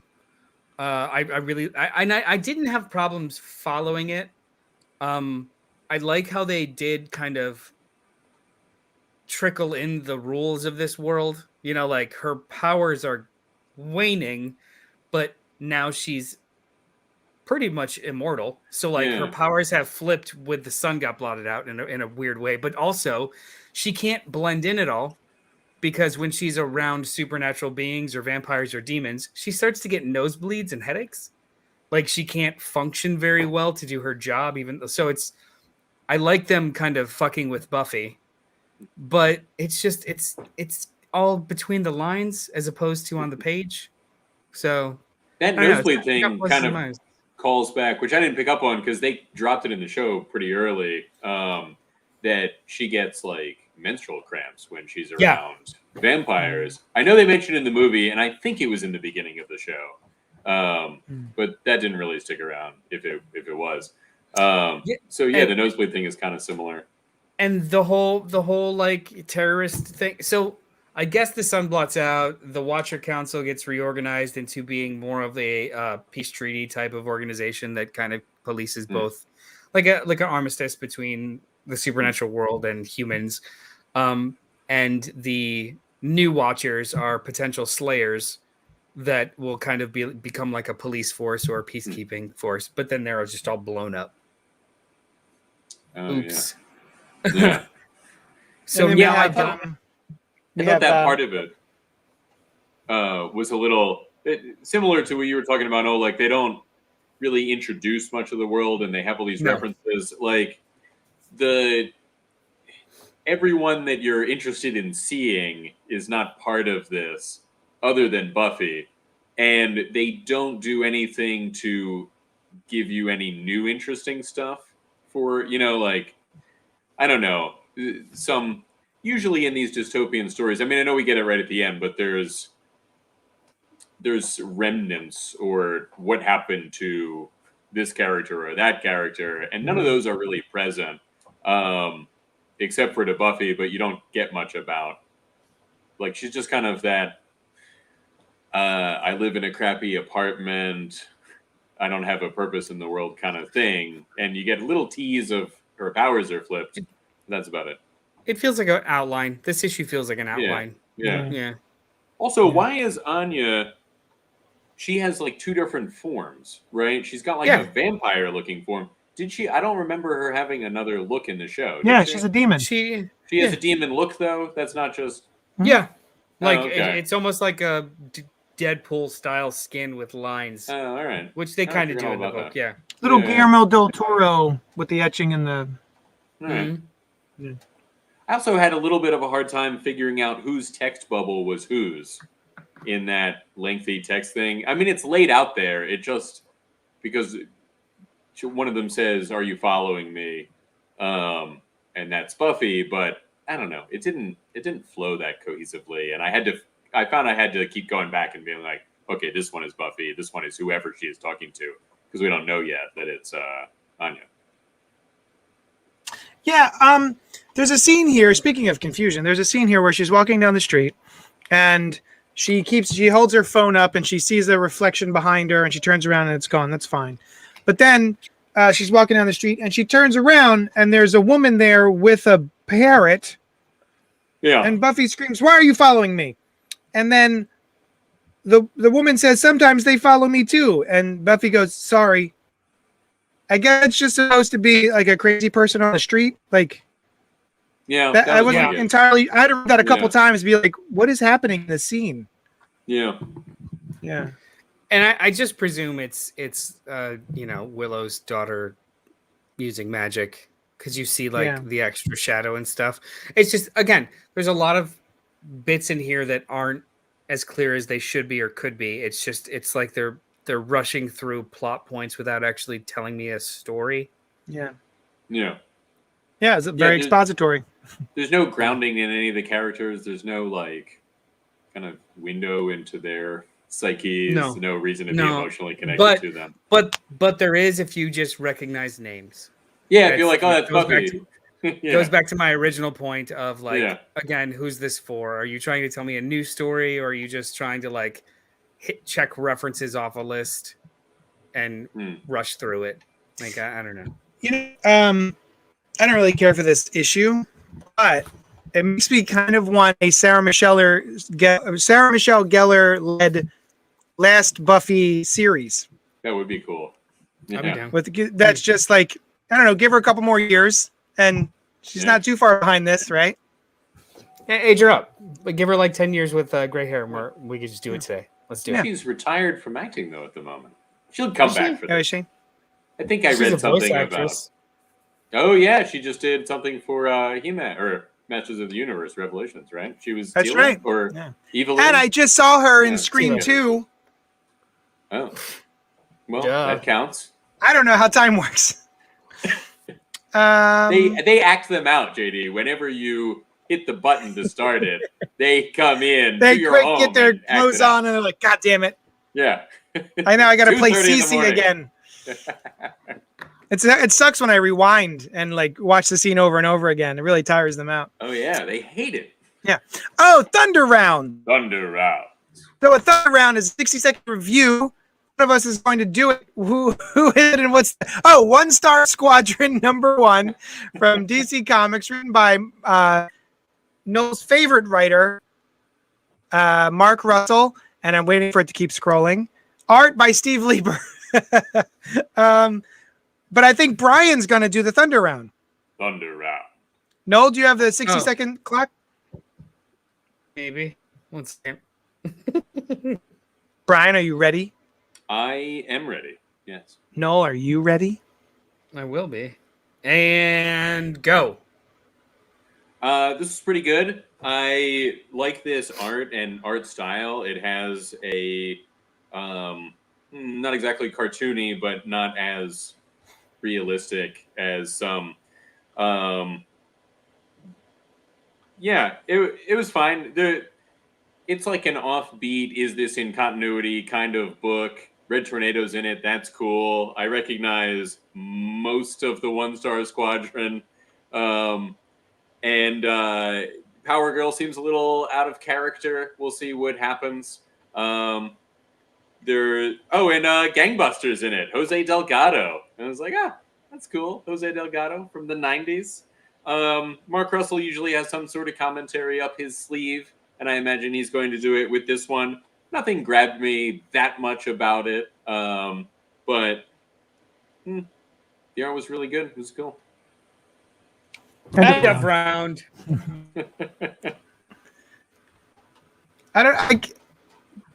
Should I read it? I don't know. It depends on if you're in the mood for this kind of thing. Yeah. Like, yeah. Like, if you want, like, kind of this isn't really a superhero story. This is like a Justice League International, or kind of funny story with superheroes. Read it then.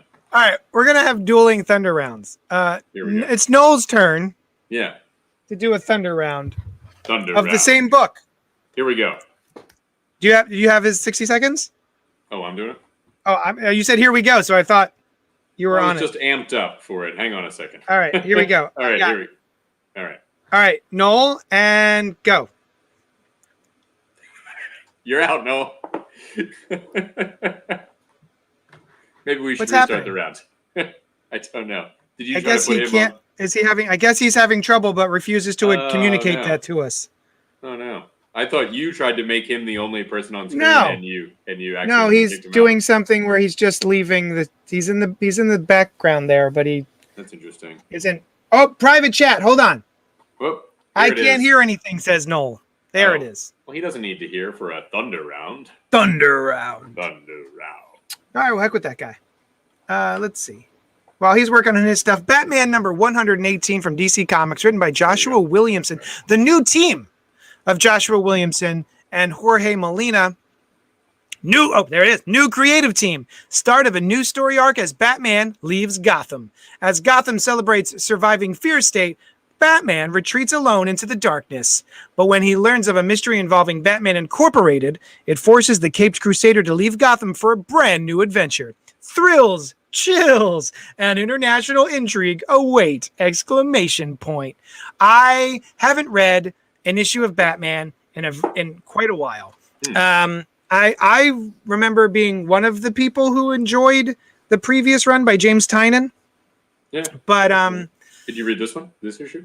I did read this issue. Oh, great. And I wasn't excited about it because it's Joshua. No, was it Joshua Williamson? Yeah.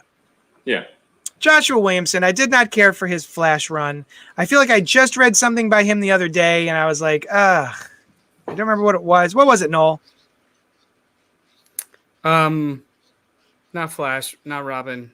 Were we talking about Infinite Frontier? Oh, Incarnate. You tried to It was read Justice League Incarnate. Ugh. Bleh.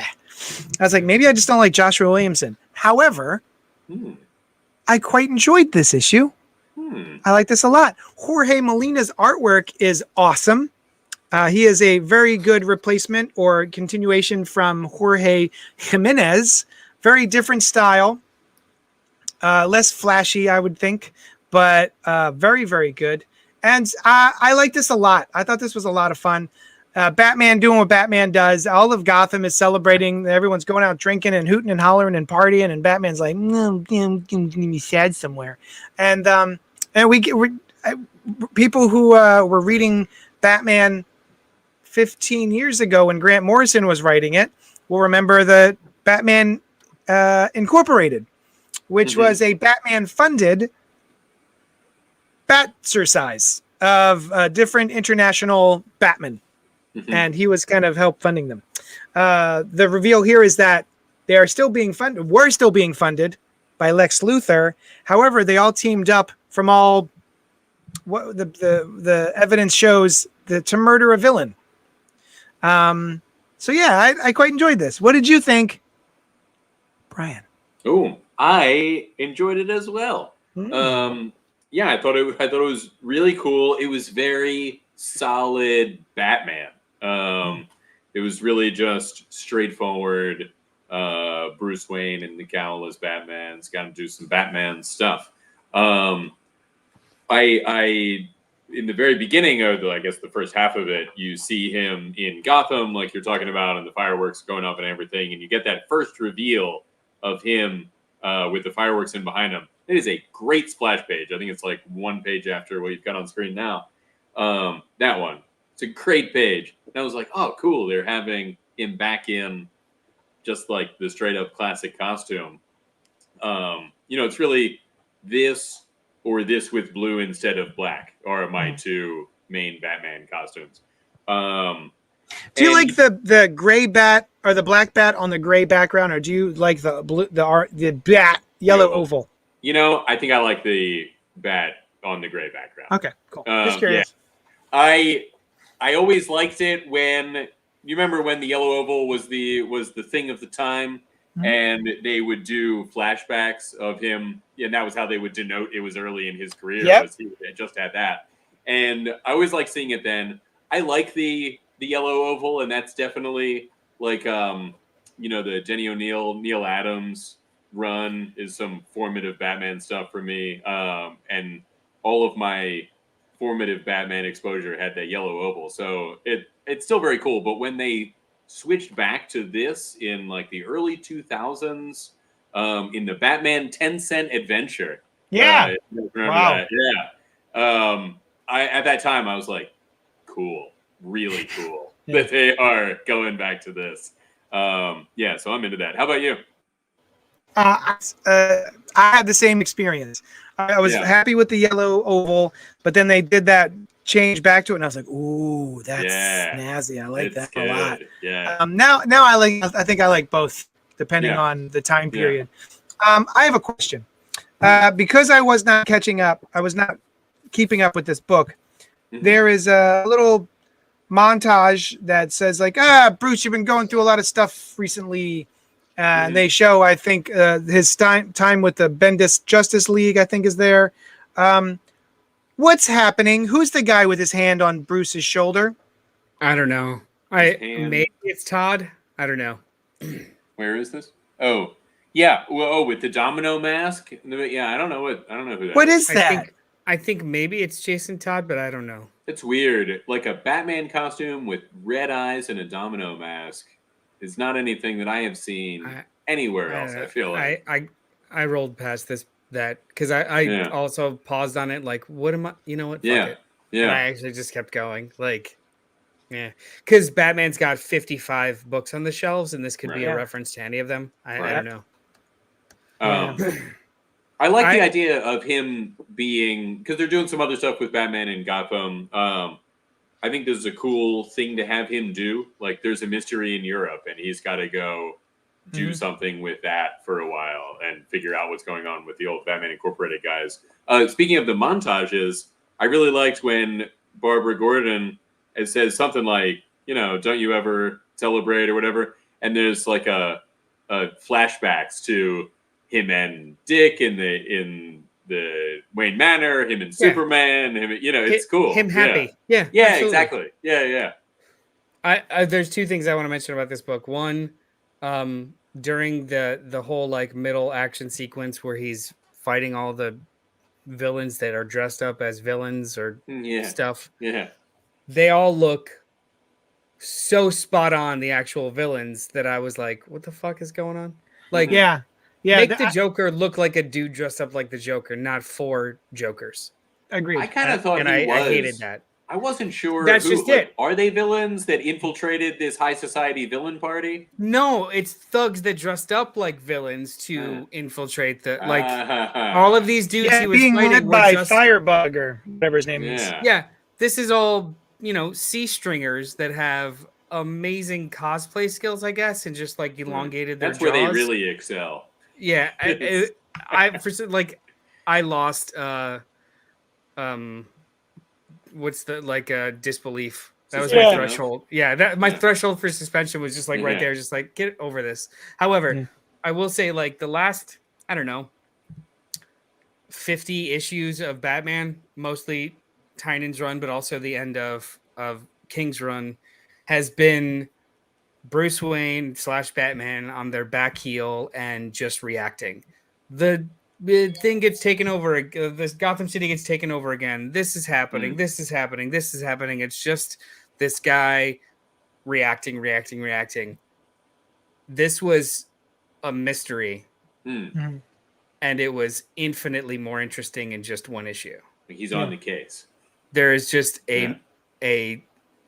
his allies seemed to have murdered someone, and he even agrees that's what the evidence says. And now you throw a Superman villain in there, and it's like, oh, this is now fascinating, as opposed to another fucking villain taking over Gotham City, which has happened 5 times in the last 3 years.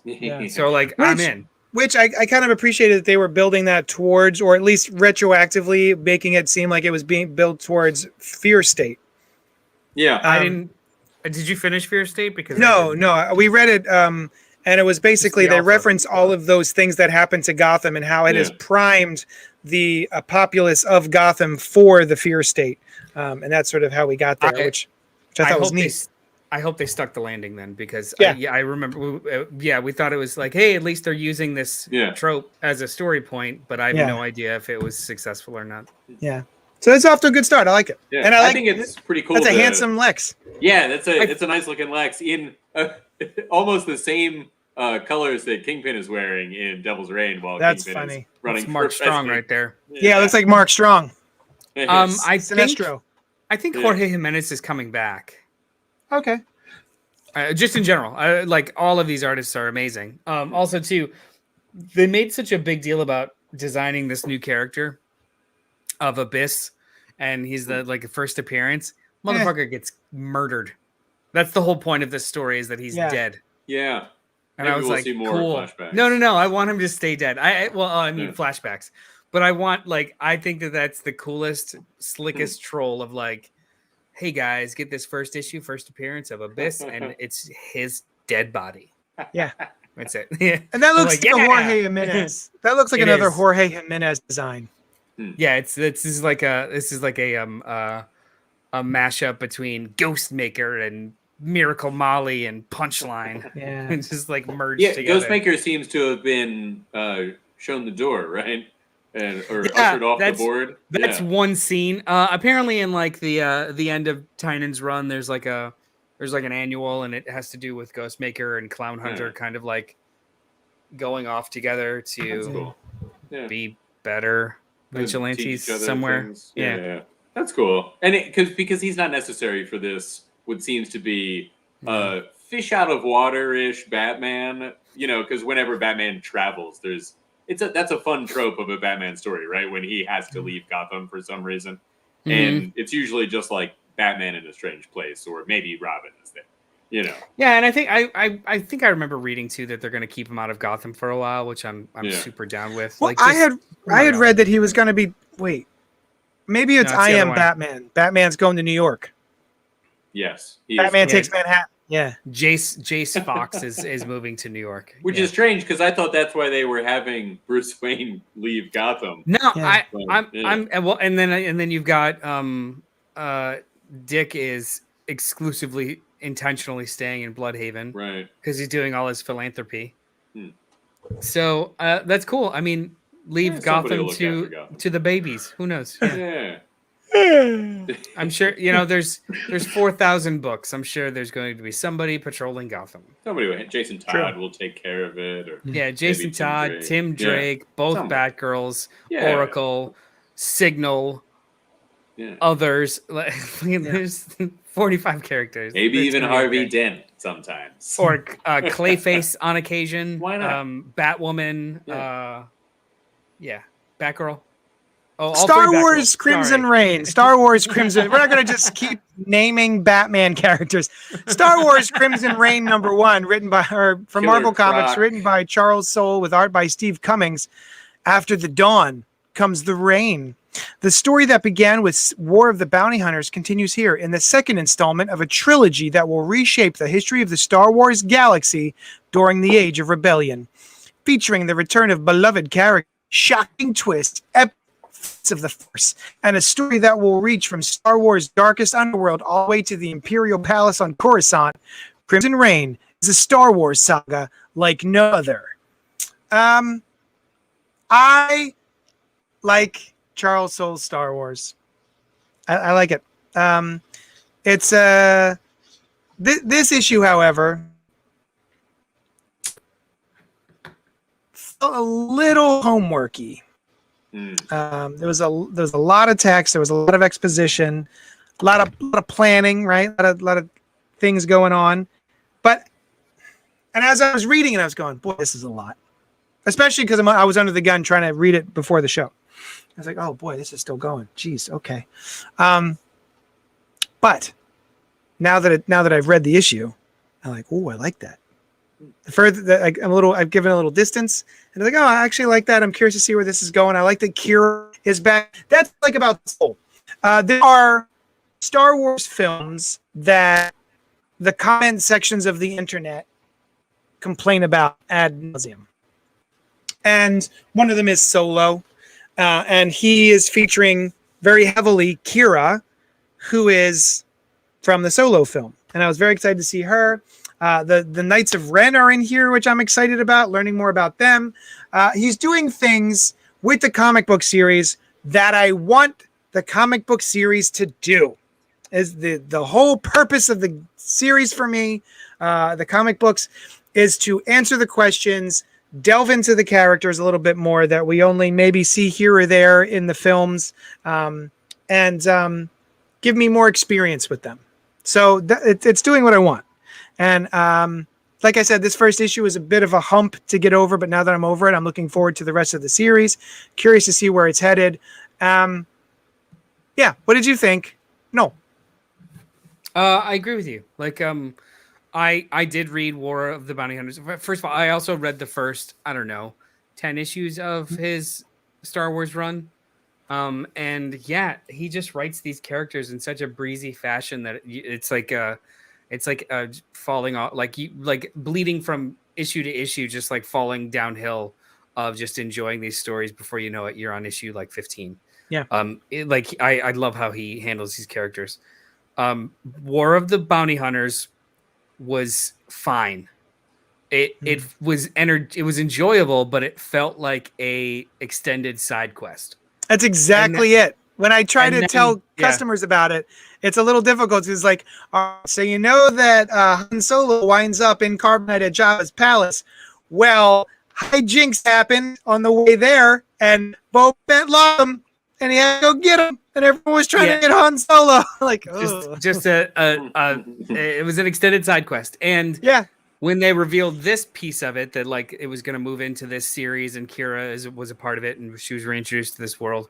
I was like, great, another side quest. And all of these stories, all of these like in between stories that the Marvel universe is doing, it's in canon, but they fall between the movies. So we know how it's going to end.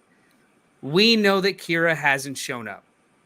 So at the beginning of this, it was like, oh, cool. It's going to be like another enjoyable side quest. But then they do all of this legwork and introduce all of these extra groups and kind of put her plan in place of having all of these factions who hate each other working towards one goal. And then they cap it all with that final page of, oh, this is a tragedy. She doesn't win. Yeah. I was like, awesome. Awesome, awesome, awesome. You're not trying to talk down to me. You're trying to just like the book completely turned for me in that moment where they acknowledge that we know how this is going to go. So just enjoy the ride. And I was awesome, which is something that War of the Bounty Hunters didn't have. Yeah. Yeah. I liked this a lot. Good. But yeah, it was heavy. It was very heavy learning so many different names of so many different Star Wars groups that most of them I never heard of. And then having to remember in my head, like, oh, wait, which one was in charge of getting which group to do what, to murder that? To like, it was just, this is essentially just an overly complicated mafia run. So, like, you've got a couple of different houses trying to unsettle the biggest house, and then they've all just agreed to fight over the scraps after they take down the biggest guy. That's all this is. And it's cool. It's enjoyable. I like it. Yeah, that's an important thing to note, is that the Crimson Dawn. The Crimson Dawn, thank you. The Crimson Dawn, Kira's in charge of it now. Darth Maul was in charge of it at the end of Solo. That has changed, and Kira's in charge.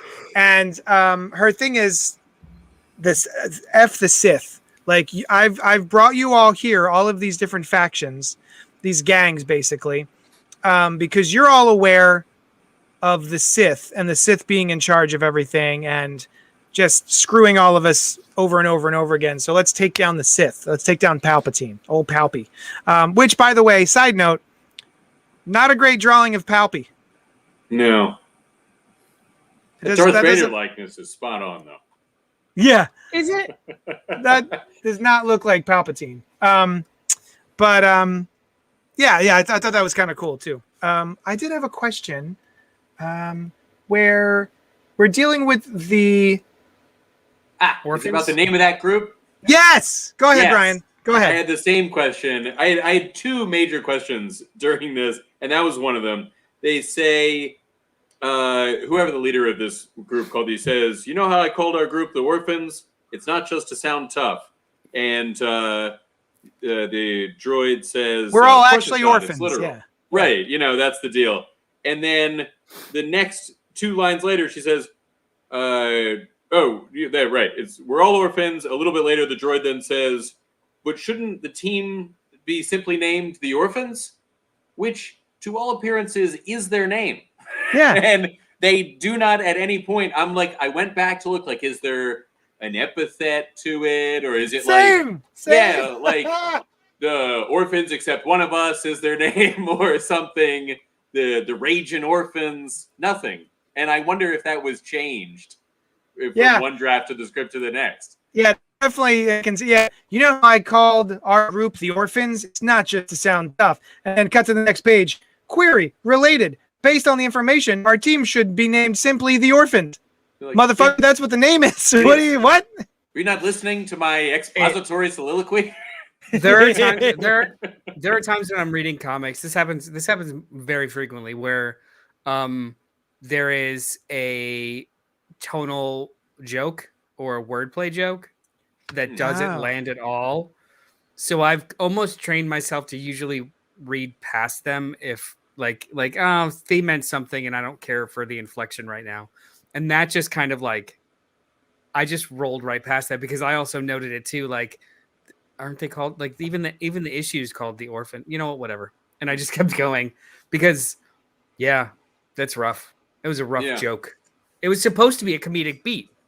The droid not understanding context or not gathering context immediately, and it just landed like a lead balloon. Well, what's the joke though? Because her response isn't. I don't know. Her response is, or we keep it how it is, Lady Bright, because I'm the boss. Yeah. I think it's a typo. Yeah, like their title is, or at one time was originally something with. I'm going to tweet at Charles Soule. I'm going to ask. In the moment, I was just like, must not get it. Fine. And I just plowed on. Yeah. But I did like earmark it, like, whatever. Yeah. I mean, I just usually assume it's something like that. Something like, no, it doesn't make sense. There is some error has been made or some type or something. Were they were they calling themselves orphans because they make orphans? And that the joke is, or the comment is, well, then let's call ourselves the Orphans, but the droid means it in the new context, not the assumed context. Oh, maybe. I don't think so. Is it, you know how I called our group the Orphans? Is like the intro to that. Yeah. It's not just to sound tough. Yeah. Did she say the or orphans? The Orphans. The Orphans. Yeah. And he says, should we not simply be called the Orphans? I'm going to tweet him. I'm going to tweet him. I want to see if he responds. Nice. I had another question about it before we get into my thoughts on the book in general. There's the scene where I think it's the Knights of Ren are on a ship, and the guy with the lightsaber is fighting the person with the like billy clubs with red energy coming out of them, and they're fighting. But I guess they're on the same team. They're sparring. Just like sparring with each other. They're sparring, yes. That took me a little while to figure out. Yeah. Oh, is Ren a guy? And they're the Knights of Ren? Yeah, sure. That's the deal with them? Oh, okay. Well, the Ren is the blade. So basically they worship. And so when they say, what does she say? Or what does Ren say? He says something about, for someone who can't touch the shadow, she's an impressive woman. So what he's referring to there is Kira is not force sensitive. She cannot use the force. Yeah, that's so what they have that they call it touching the shadow. Yeah. And Ren, I believe, is the name of the lightsaber, the red lightsaber. I see. So yeah, they are the Knights of Ren, and they all sort of like worship at the altar of the lightsaber and the force. But they're not Sith. The Knights of Ren were around then, and the Sith were like, there can only be two Sith. Yes. But it's okay for other dark wielders to be around using lightsabers. The same on the other side, too. Like, there are many, many, many Force-sensitive individuals that can do things throughout the entire galaxy. Not all of them are Jedi. Same thing with the Sith. Or with the but the Jedi don't enforce a hard and fast 2 only and will slaughter you otherwise rule. And he's there to run around with a lightsaber, you know? I mean, it's a relatively big galaxy. I presume true. It's maybe a whole like galaxy. Rules. Yeah, sure. And also too, like I don't know, like I can I don't know, say grace before dinner, but not be a Catholic. And I don't know, like I just assumed it was kind of like a. Well, Yeah. I figured they're out there slaughtering all of the Jedi. You would think they'd just slaughter all other Force users that they could find, but maybe they're like, these guys are evil too. They can stick around. So the book itself, I'll tell you, right before we got to the opening credits page and they said Vader and Palpatine are bad and we got to go kill him, I was like, well, I know that doesn't happen. I don't care about this at all. And I did get to care about it a little bit more through the actual, the course of the book. But yeah, I'm like, I'm not usually a big fan of prequel stories anyway. The Star Wars prequels, I was like, yeah, we know what happens. Like, why am I watching this? I mean, I still enjoyed them at the time, but prequels I think are just inherently less interesting unless it's just a story that is set earlier in that timeline. But I can't think of any prequel story that is in the same caliber as like the original. There might be one out there, but like I can't think of anything. And not to say like a story set early in Superman's timeline. That's a little different. That Superman is like an ongoing character. But yeah, I usually find the interest is taken out of it for me. But I thought her maneuvering was pretty cool. The like, hey, we're gonna turn them all against each other. All these syndicates. The Hutts know it's not happening, but the other ones don't. And yeah, I thought that was pretty interesting. Yeah, Star Wars, and I think I've talked to you guys about this too. Like, I don't usually go down a level in reality, right? Like, I love a movie based on a comic, but I rarely will read a comic based on a movie. Any level of, Right. Live action down to on the page, it just doesn't seem like it's in the same. They can say it's in continuity all they want. It just doesn't feel like it. It doesn't seem like it is in continuity. And Yoda, like, well, they don't meet up with him, or maybe they do, but probably not. So yeah. So, Dan H asked, "Do I need to read War of the Bounty Hunters before this?" I don't think so. I didn't read it. Yeah, I don't think it so seemed either. Fine. Yeah. I messaged back. You don't need to. It does take place directly before this, and I mean, like, Yeah, it does directly lead before into this. it. Yeah. The very last scene of War of the Bounty Hunters is all of them of Crimson Dawn standing in the throne room, which is the very first scene of this book. I mean, the first real time scene. There's a flashback intro, but yeah, it directly is connected. That, like, what's that cave all about? We probably won't get too much about what that cave is all about. I think it's just a framing device, but it might be more than that. the what are they called again? The holocrons. Holocrons. Yeah. Usually only able to like they're you have to be a Jedi or a Sith in order to open one, and they're like coded to the style of Force use. But this one explicitly is like, I don't care. Oh right. You're able to open it if you're Force sensitive. So maybe that is part of the story too. Like, how long ago is this, and who is opening that holocron? That was pretty cool. Yeah, man, I always thought something should have been done, or would have been more interesting to do something with like the nature of the Force, and dark and light is not necessarily the right way to look at it for the sequels. They didn't do any of that. Yeah. All right. Bye. We're done. I got to do my orders before midnight. It's 11:20 p.m. I got a GTFO, my friends. This was awesome. Come join us for Batman Returns at the Colonial Theater this Saturday night at 9:45 p.m., where I'll be selling posters and stickers and T-shirts. And come to the shop, Johnny Destructo's Hero Complex. Join us for book club and movie club, and I don't know. Join us back here again on Monday, where we'll do this all over again. He was so perfect as the Penguin. God damn it, that was awesome. I feel like Monday we're probably not going to talk about comics too much. It's going to be we're going to talk about Spider-Man No Way Home, spoilerific conversation. Yeah, so gird your loins or pause us for that day. We'll work it out. All right. Don't forget to bring your loins. That's really the only part of you we need. Girded. So you can gird Girded them. only. Gird them hard. Just gird Yeah. them. Okay, bye. Love you. Let's So- see. End Bye. broadcast. End